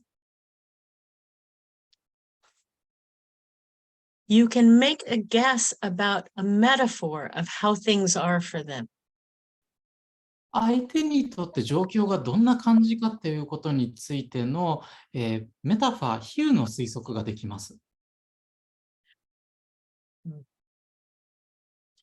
Does it feel like an avalanche is falling down upon things that you care about? 雪崩が起きているような感じがする。雪崩があなたにとって大切なものに落ち続けているような感じが。Is it like you're in a hole and you can't get out? 自分が穴の中に落ちてしまって出られないような感じがする。Is everything heavy like being covered in leaden blankets? すべてのものが重たくて鉛の布団にかぶさっているような感じがするだろうか。Speaking in metaphor might have that person have a sense of what it's like for them and that you understand that. メタファーでお話をすることでね、相手の人がどんな感じがするかをあなたが理解しているというふうに受け取ってもらえることがあるんです。Resonant language in our right brain says, oh, yes, or oh, not that, but something else. 右脳の共鳴言語はですね、はい、それとか、いや、そうじゃないっていうふうに答えてくれる。They might say, yes, it's like that. 右脳は、そうなんだよって言ってくれることがあります。And when they're not alone, then their intensity can start to settle a little. そしてその人が自分が孤独ではないっていうことを感じたときに、その人の強烈さはちょっと静まるかもしれないんです。Another resonant language piece is to see if you can name and catch the magnitude of how things are for them. もう一つのその共鳴言語の例はですね、その相手にとっての強烈さに一致するを表現すること。Does it feel like your despair is as big as the entire galaxy? ひょっとしてあなたの絶望はこの銀河全体の大きさを感じる？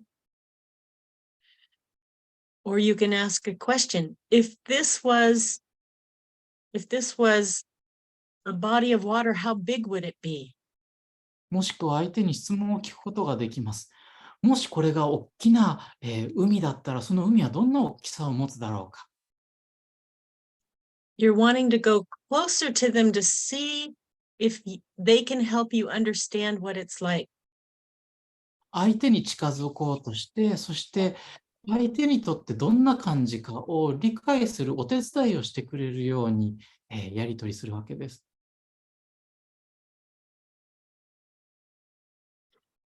How long would you want to scream about this?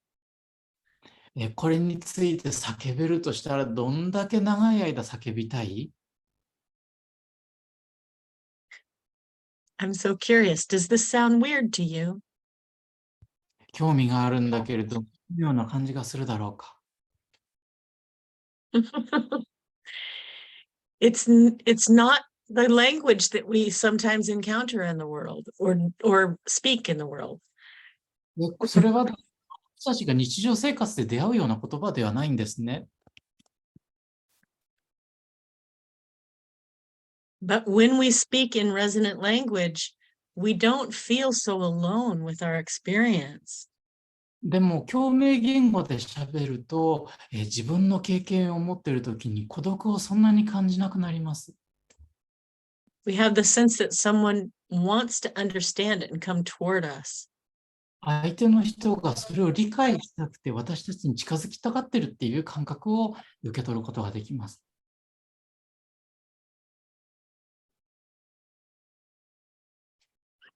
You don't have to do this right either. そして正しく、やらなくても大丈夫なんです。You get to do it from a place of warm curiosity. 温かな好奇心を持っている場所からそれをすることができます。From a place of, I want to understand if you'd like me to. もしあなたが望むならば、ぜひとも私はそれを理解したいっていう意図からそれをすることができます。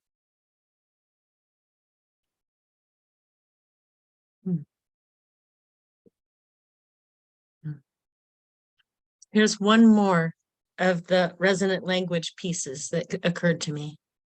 思いついた共鳴言語の例が1個あって、あと1個あって、The beginning of the sentence in English goes like this. 英語で、言い始めるとこんな言い方になります。Do you wish someone could understand? 誰かがこれを理解してくれたらいいなって思いますか？ Or would it be sweet if someone understood what this is like for you? これがあなたにとってどんな感じか、誰かが理解してくれたら素敵だと思いませんか？ Would it be meaningful if someone cared about how much heartbreak you're living with right now? 今この瞬間、あなたの心がどんだけ締め付けられているか、誰か気にかけてくれていたら本当に素敵だと思いませんか？ You see how those sentences move toward someone. これらの文章は相手に向かって動いていってるっていうのを感じられるでしょうか？ And it might help them clarify what they're longing for. そして相手がどんなことに憧れているのか、望んでいるのかを明確にする役に立つかもしれないんです。Whatever the content is that they're upset about, there's also the layer of their own emotional experience. 相手が機嫌を損ねている内容が何であれ、彼ら自身の感情的な経験についての層がそこに含まれているのね。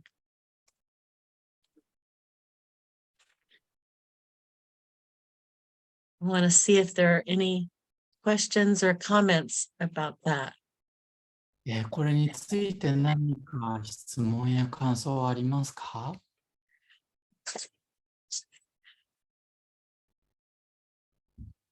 Or if the team has anything that you want to add to that.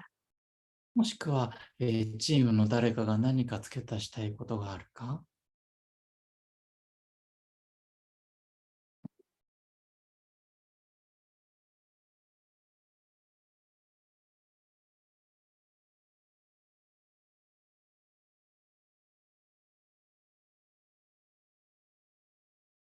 There's a hand.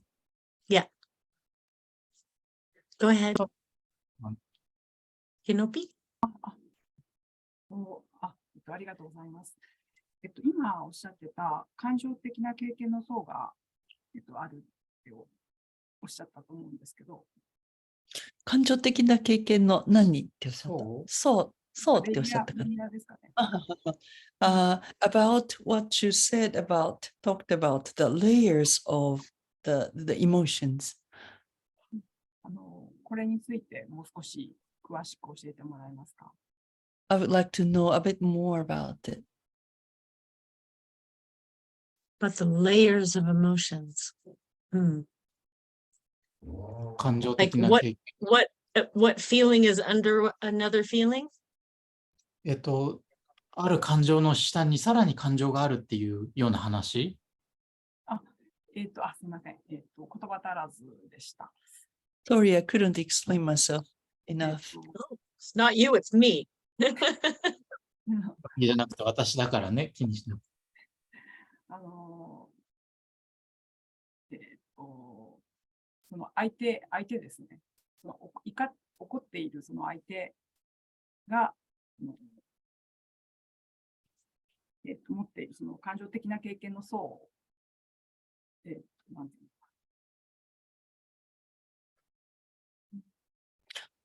のか。The person who's angry at me, so that person has the layer of emotional experience. And I want to know what they care about in that place that they're angry, what they're trying to protect or what matters to them. で、私が知りたいのは、その相手が怒りの場所にいるときに一体何を大切に思っているのか、何を守ろうとしているのかとか、何を大切にしたいのかっていうのを自分は興味を持ちます。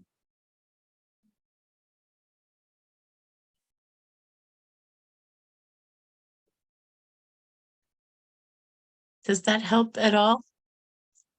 これは何かの役に立つだろうか。そこにその、相手、す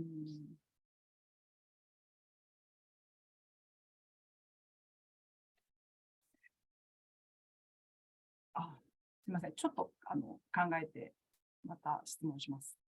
I will wonder some more, and I will ask questions afterwards. Okay. I often think when people are angry, 了解。人が怒ってるときってね、よく思うのが、that I wish I could see what they were actually thinking about right and wrong in their head. 相手が頭の中で善悪について具体的にどんな考えを持っているのか分かるといいなって思うことがあるんです。But whatever that is, they care about something. でもその答えが何であれね、その人は何かについて大事にしたいと思っている。And if they're angry, something matters a lot to them. そしてもし怒っているならば、何かがその人にとってとてつもなく大事なんです。And I want to know what that is. そしてそれが何かを知りたい。If I can hold myself in my reaction of wanting to run away, もしですね、自分が逃げたいっていう反応を持っている自分を大切にすることができるならば、then I might be able to make some guesses or go toward them.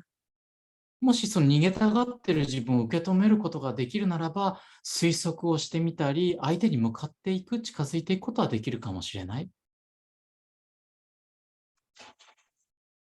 Still, it's harder when they're mad at you. それでも、相手が怒る対象が自分だった場合は、より難しくなります。I can listen to somebody be incredibly enraged about the world or someone else. 世界や自分以外の誰かについてとてつもなく怒ってる人の話だったらいくらでも聞けるのね。But I can have a lot of trouble if somebody's mildly annoyed at me. でもですね、私に対してほんのちょっとでも機嫌を損ねただけでも、ものすごく自分にとって困難になるんです。I try to get more and more room to be curious even when somebody's angry at me. なんで、たとえ相手が私に対して怒っていたとしても、より好奇心を持てるように、スペースを作ろうとし続けています。Is that true for the rest of you too? Not if you go like, oh yeah, when they're mad at me. みんなもそんな感じですか？もしそうだったらうなずいてほしいんです。もし自分に対して怒っていると、あ、そうだよねって思う人は。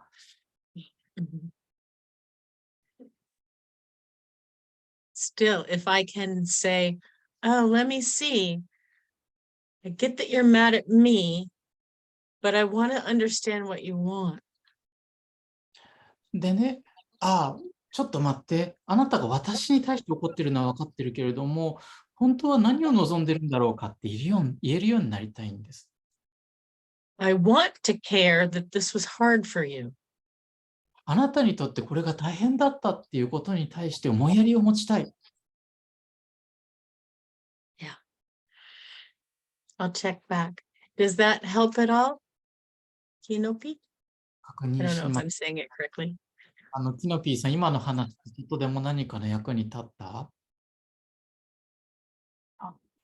はい、ありがとうございます。なんか、その怒ってる人に、怒ってる人にすごくその感情的な経験の層が生まれていて、で、なんだろう。ちょっと、違うこと言ってる気がします。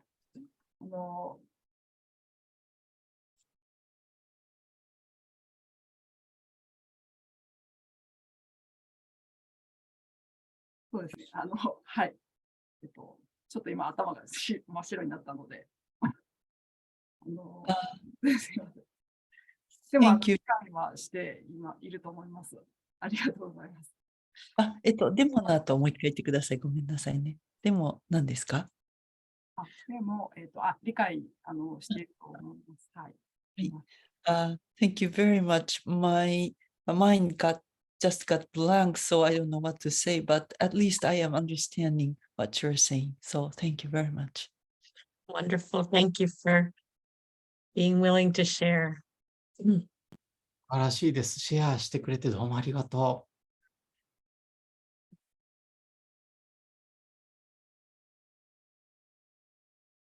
う。Okay, I'm going to say a few things about another option you have, because you have options about how to be with somebody. ではですね、別の選択肢についてもいくつか言いたいことがあります。なぜかっていうと、誰かと共にいるとき、選択肢がいくつもあるんですね。Especially if you've managed to notice how you are yourself and do some self-empathy. 特にですね、自分自身がどういう状況にいるかに気づくことができて、自己共感をいくつかすることができたら、You might decide to share some honesty. ひょっとしたら、正直さを表現することを選ぶかもしれません。Or even make a request. もしくはひょっとしたらリクエストをするかもしれません。I can imagine saying, I want to hear what's important to you. ひょっとしたら、あなたにとって何が大事かを聞きたいんだっていうふうに自分が言うことを想像できるかもしれません。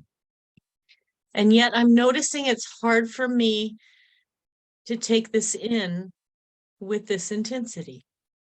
それと同時に、これだけの強烈があるときに、それを受け止めるのが自分にとっては難しいことに気づいている。Hearing that, are you able and willing to take the intensity down a little bit so that I can understand? それを聞いて、私が理解できるように、あなたのその表現の強烈さをちょっと下げてもらえる。そうすれば理解できるから。Or I have a friend who says, can you do it in less words? 私の友達はこういう言い方をします。同じことをより少ない言葉で言ってもらえる？ Can you give me one bite at a time? 一度に一口ずつ伝えてもらえる？ I really want to understand, but I need a little bit less. 本当に理解したいんだ。そして、もうちょっと理解するために減らしてほしいんだ。Especially if you already have a relationship with this person, 特に相手の人とすでに関係性を持っているならば、you can try to convey why you're motivated to want to stay in relationship. そしてなぜその関係性を持ち続けたいのかっていうのを伝えようとすることもできます。One honest version might sound like this. 一つの正直なバージョンはこんな感じになるかもしれません。When I hear how loud your voice is, I get a little scared and I want to run away. あなたの声が大きいかを聞いたときに、ちょっと怖くなって逃げたくなるんだ。And yet you're important to me, and so I want to stay. それでも、私にとってあなたは大事だから私はここにいたいと思ってる。Can you help me stay? 私がここに居続けることを手伝ってもらえないか。Can we take it slow? ちょっとスピードを落としてもらえない？ Because I really notice that this is important to you. なぜかというと、これがあなたにとってとても大事だっていうことに気づいてるから。We don't know what they would do, but it's worth a try. 相手がそれにどう答えるかわからないけれども、試してみる価値はあると思うんです。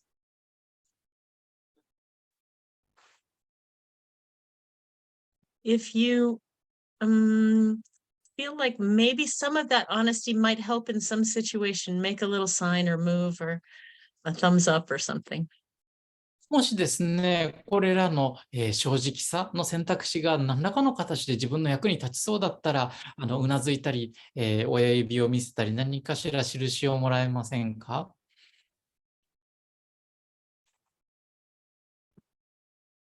？I love it because we don't want to feel like we have to go to empathy or resonance. これらの選択肢が気に入ってるのはね、これらの選択肢があることで共感せねばならぬとか、共鳴せねばならぬってならないで済むから。Our hearts and nervous systems matter in this situation too. それらの状況の中でも私たちのハートや神経システムも大切なんです。And especially if, let's see, how do I say this? Especially if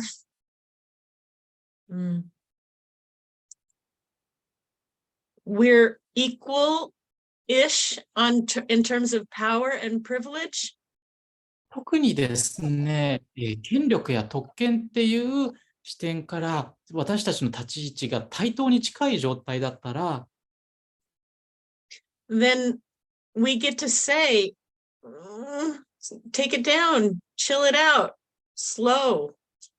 ちょっと音量下げて、ちょっとちょっと休んで、ちょっとスピード落としてって相手に言うことができる。If we have more power or privilege, もし相手よりも特権や権力をもっと持っていたならば、then we want to be careful with telling people how to express themselves.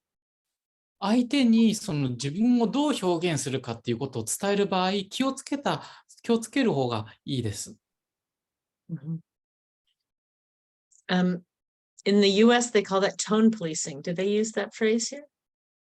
アメリカではですね、それを、口調警察っていう言い方をするのね。Not really. 日本ではそんな言い方あんまりしないんだけれども。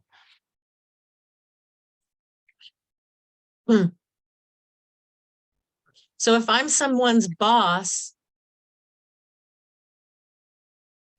I don't want to tell them how to express themselves. I don't want to try to tell them to calm down.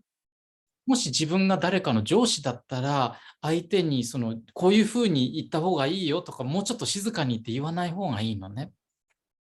I want them to feel more freedom to express as they wish to. 望むように表現する自由をより感じてほしいんです。Or if I'm their parent. もし自分が彼らの親だったら、Or if I have other kinds of power and privilege that they don't have. もしくはその相手が持っていないような特権や権力を自分が持っている場合、that's a social justice principle. これは社会正義の原理なんですね。ソーシャルジャスティスの原理なんです。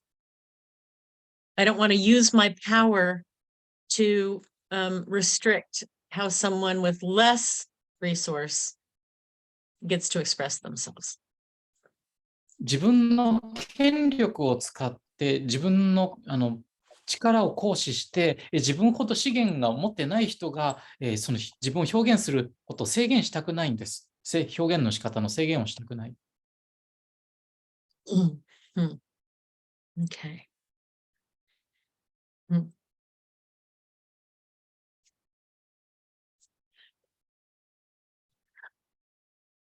All right, I want to pause again and see if there are questions or comments.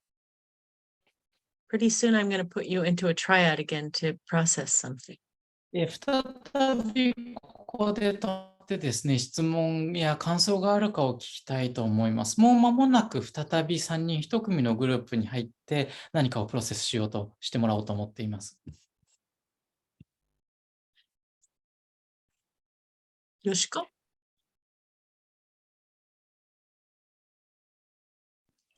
ごめんなさい。ありがとうございます。一つ確認させていただきたいことがあります。One thing I want to make sure.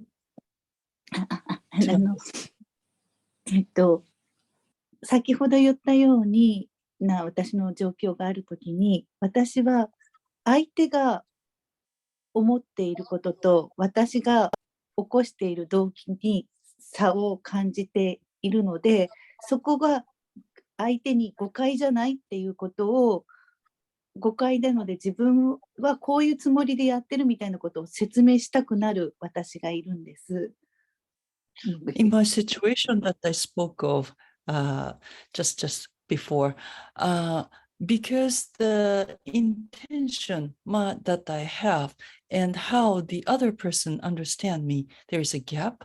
So I tend to want to explain that my intention is different from their perception. それは嘘ではないんだけれど、でもそうすると相手の考え方とか相手の何とかを変えようとしてしまうっていうことで責めてるわけではないんだけれどっていうことで、今言葉がうまく難しい言えないなと思って止めてる私がいるんです。And even though that is true for me, but if I try to make it understood, and then it means I'm trying to change the other person, and then it might sound like a blame to that person. That's why I stop expressing myself. そういう私にとってどういう考え方、あり方で立ったらば自己理解であったりとか相手との関係性の質を変えるというような方向に進めるか、ちょっとアドバイスというかちょっとその辺を話していただけると嬉しいなと思って手を挙げました。I want if you can give me advice about what kind of idea I can have so that I can understand myself and to have the deeper connection with a person. Sweet question. とても素敵な質問で。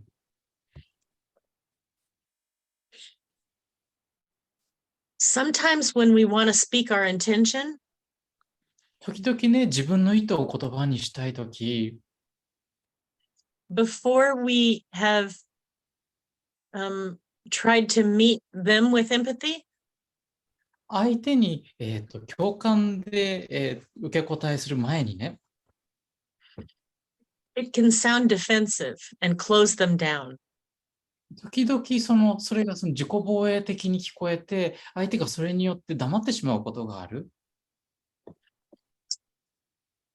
So it can be helpful when we go to imagining what empathy is for them first. なんでね、まず最初に、相手にとっての共感は何かっていうのを最初に想像してみる。We in this social justice language, we often call that catching the impact before we share our intention. 社会正義、ソーシャルジャスティスの用語でですね、こういう言い方をします。hatching as in the egg hatch. Catch. 相手へのインパクト、影響を受け止める、自分の意図を説明する前にっていう言い方なんですね。自分の意図を説明する前に相手の影響、インパクトを受け止める。It requires us to hold some tension.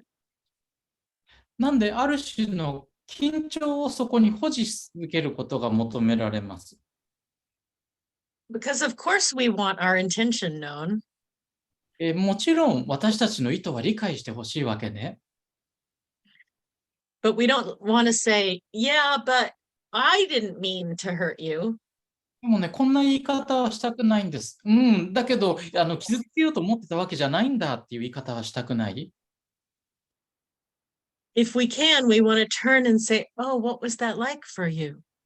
もしできればね、相手に向き合ったときに、今の体験、あなたにとってはどんなものだったのって言えるようになりたいんです。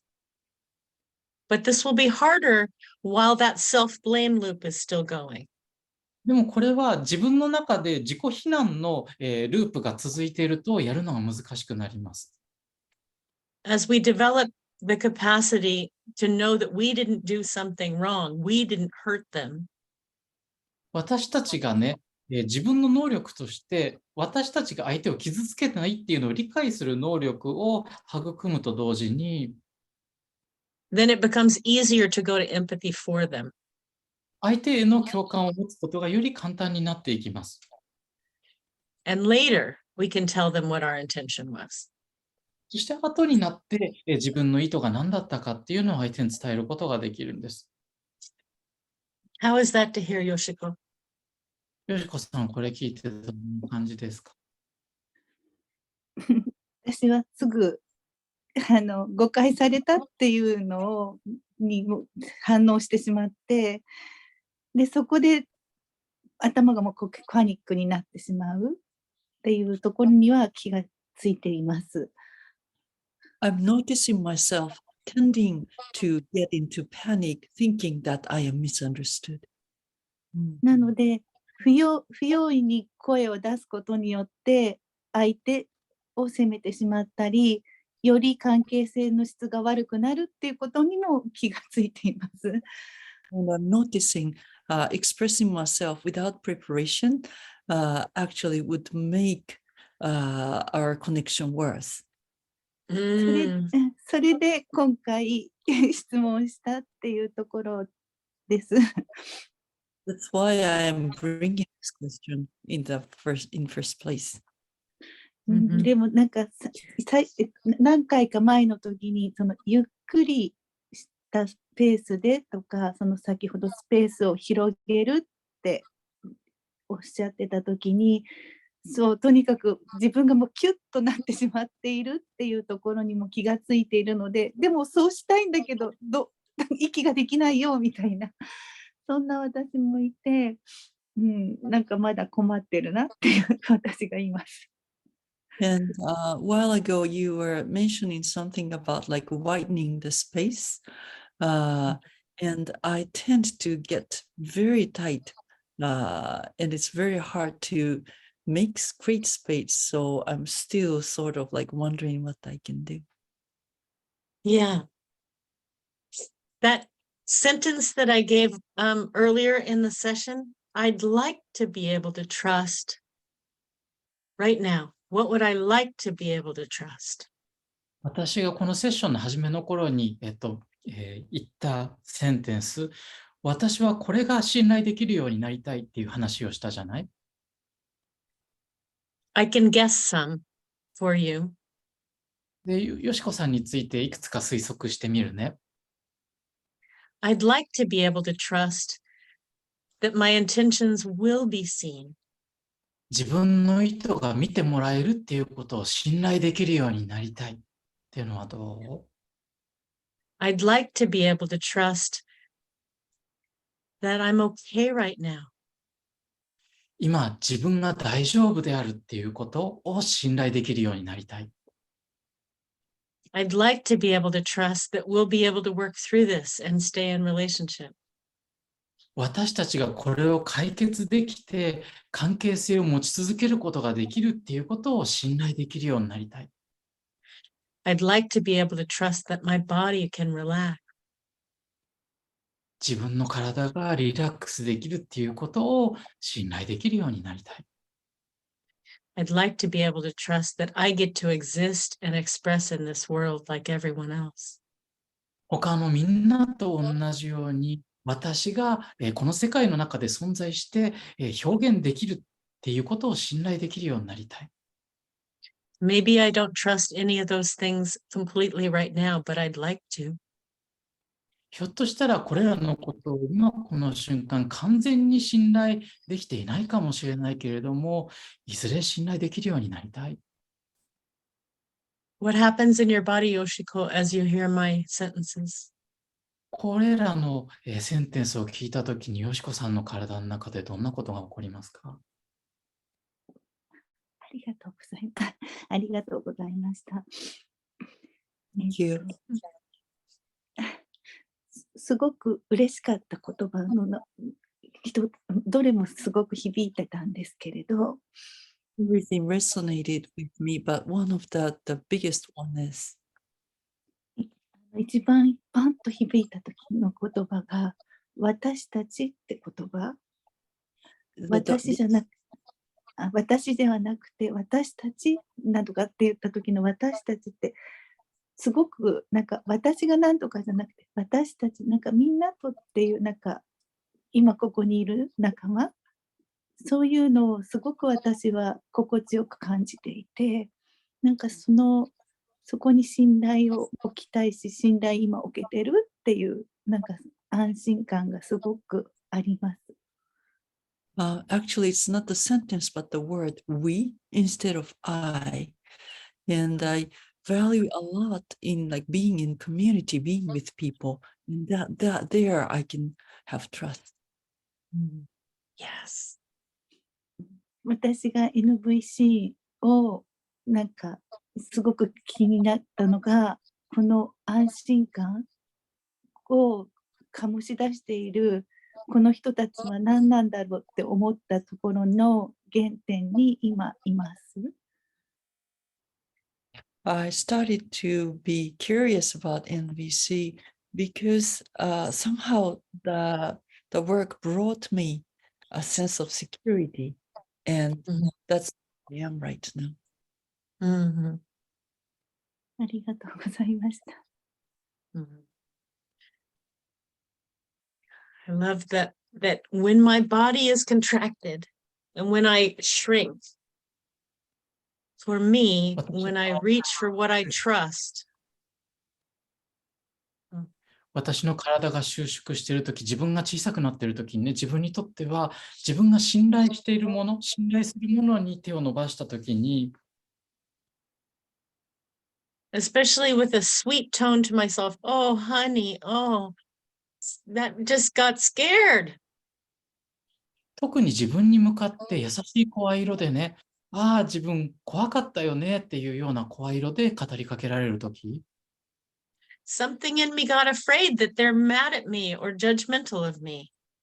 自分の中の何かが怖くなって、自分に対して怒ったり、自分に対して批判的になってしまっている。So take a breath and notice what it's like in your body. Just taking this in, it's a slow process. で、これはゆっくりとしたプロセスなんだけれども、本当に一息ついて、自分の体で何が起きているかに気づいてほしい。Slow process, but it leads to great changes. ゆっくりとしたプロセスなんだけれども、大きな変化を引き起こします。Thank you, Yoshiko. ありがとうございました。Thank you very much. So I want to go ahead and let you go back into triads. では、 And ここで what- oh. みんなに3人1組に、入ってもらいたいと思います。And in those triads, I suggest that each person take a turn talking about the following. で、次にその3人1組でですね、それぞれの人に次の話をしてもらいたいと思っています。What's something that you want to remember from this session? 今日のセッションの中で覚えておきたいことは何でしょ And what's something that you might want to try differently? う？そして、今後、どう、try differently 何かを違った風にやるとしたら、どんなことを違ってやりたいと思いますか？ Each person will take a turn speaking, and then when you're listening with warmth and curiosity. それぞれの人が順番に話してもらって、聞いているときには温かさと好奇心を持って聞いてもらいます。And by focusing on what you want to do, you're setting an intention for the future. そして代わりにやりたいことに焦点を当てることで、将来のために意図を持つことなんですね。So you can go and enjoy each other for a little bit, and then we'll harvest when you come back. なので、短い間にお互いの話を楽しんで、そして戻ってきたら収穫したいと思います。How long would you want the small group to be? 10 minutes again. 再び、スフィア10分でお願いします。はい。はい。10分で戻りが30秒になっています。ブレイクアウトでやること、今、ありますね。皆さん行く前に。はい。では、いってらっしゃい。I'll talk about it later. Okay. Welcome back. お帰り Welcome な back. お帰りなさい。I hope that you can write down in your journal if you had some sense of wanting to try something. Write it down for yourself. 何かね、これ試してみようって思うようなことがあったら、ぜひとも自分のためにジャーナルに書いといてください。ぜひ今書いてください。And I would, as a gift to me, love to hear a few people get to speak a little bit about what one thing you learned or one thing you want to remember. そしてですね、私への贈り物として、皆さんからですね、もしできたらほんのちょっとでいいので、受け取ったものや、やってみたいと思うものについて聞かせてもらえたらと思います。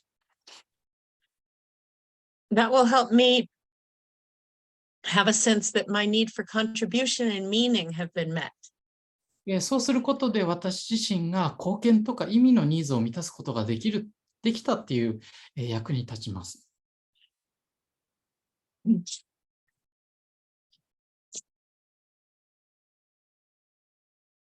I see a hand. Yonko? いや、です。はい、ありがとうございます。最初に日本語で言って、後で英語でお話をしたいと思います。はい。クリスティンさんの、今日、何を覚えておきたいか、何をこう、受け取ったかっていう、特に受け取ったかっていうところの質問で、まずクリスティンさんの、なんていうのかな、今日多分感じたのが、すごく温かい、なんか心の中に、最初、遊びっていう言葉が聞こえたり、大地っていう言葉が聞こえて、すごくなんていうのかな、人に対して、相手に対して、温かい、なんか受け答えだったり、その問いに対して、急がないで、なんかこう、いろんな自由な選択を自分の中にスペースを持ってらっしゃる感じとか、そういうのが、まずそこがすごく、今日は本当に感じられたことが、とても、ありがたくて、はい、ぜひこれを忘れないでいたいなって思ってます。First of all, Kristin-san, when you begin this, session, you talked about the play, right? You said about play, and also you said about the acknowledging that land you are standing on. and how can I say, your response to the people who, say about some their thoughts and questions. I feel very warm inside, and you're not rushing. I think I think the way you respond is like you have a lot of space inside, and you have choices of freedom. I mean, so I like to remember this on top of the all things I learned today. Thank you so much. ありがとうございました。That makes me dance. Thank you. 踊りたくなります。ありがと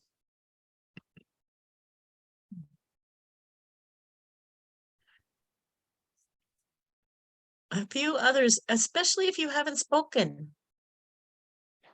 他の人、特に今まで喋っていなかったら、ぜひ聞きたいと思います。何人かから聞きたいと思ってます。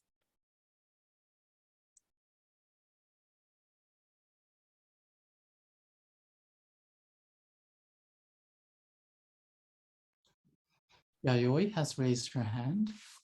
Go ahead. ありがとうございます。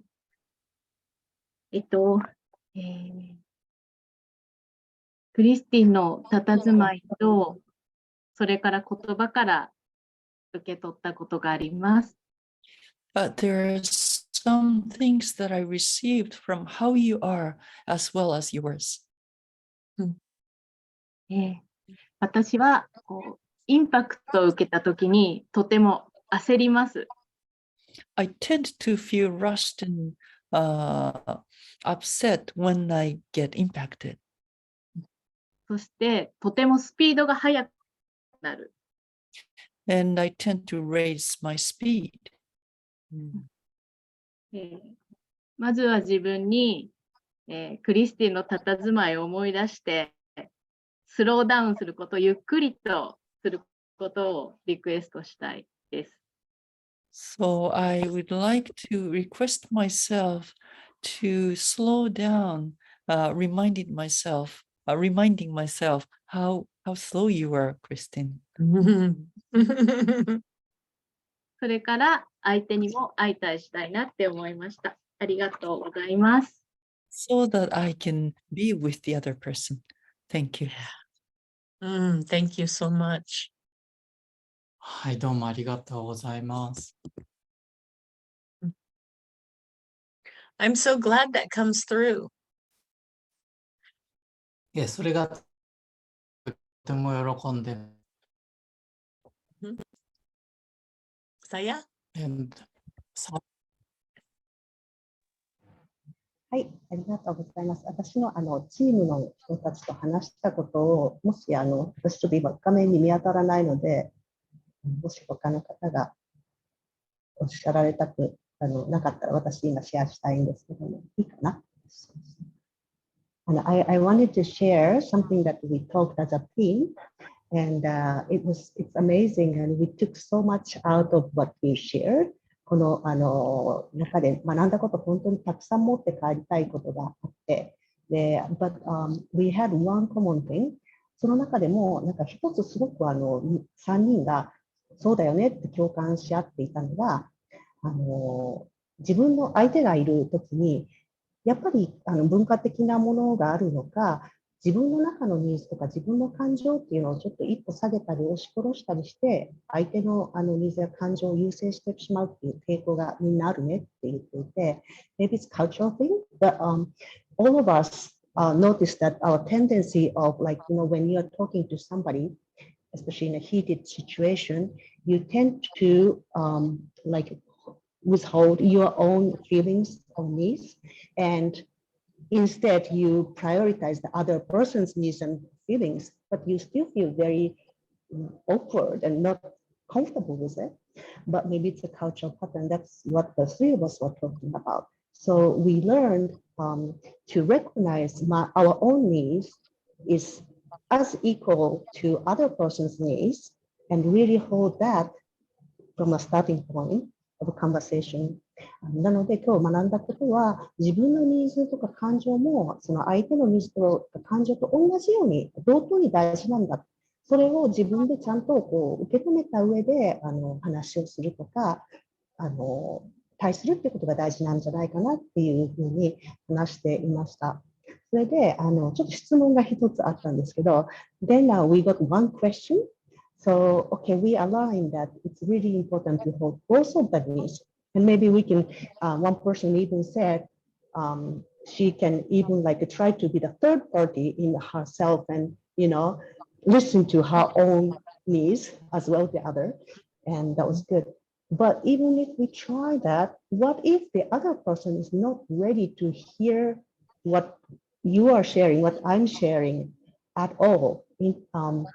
でももしかして一人の方がおっしゃってたのが、自分が、第三者みたいに自分のニーズも見てあげて、そして相手のニーズも見て、なんか調停するように話したら、それも役に立つんじゃないかなとか言ってたんですけども、そこで質問があって、そういうふうに努力して話した場合でも、相手が全く聞いてくれる姿勢がない場合はどうしたらいいのかな。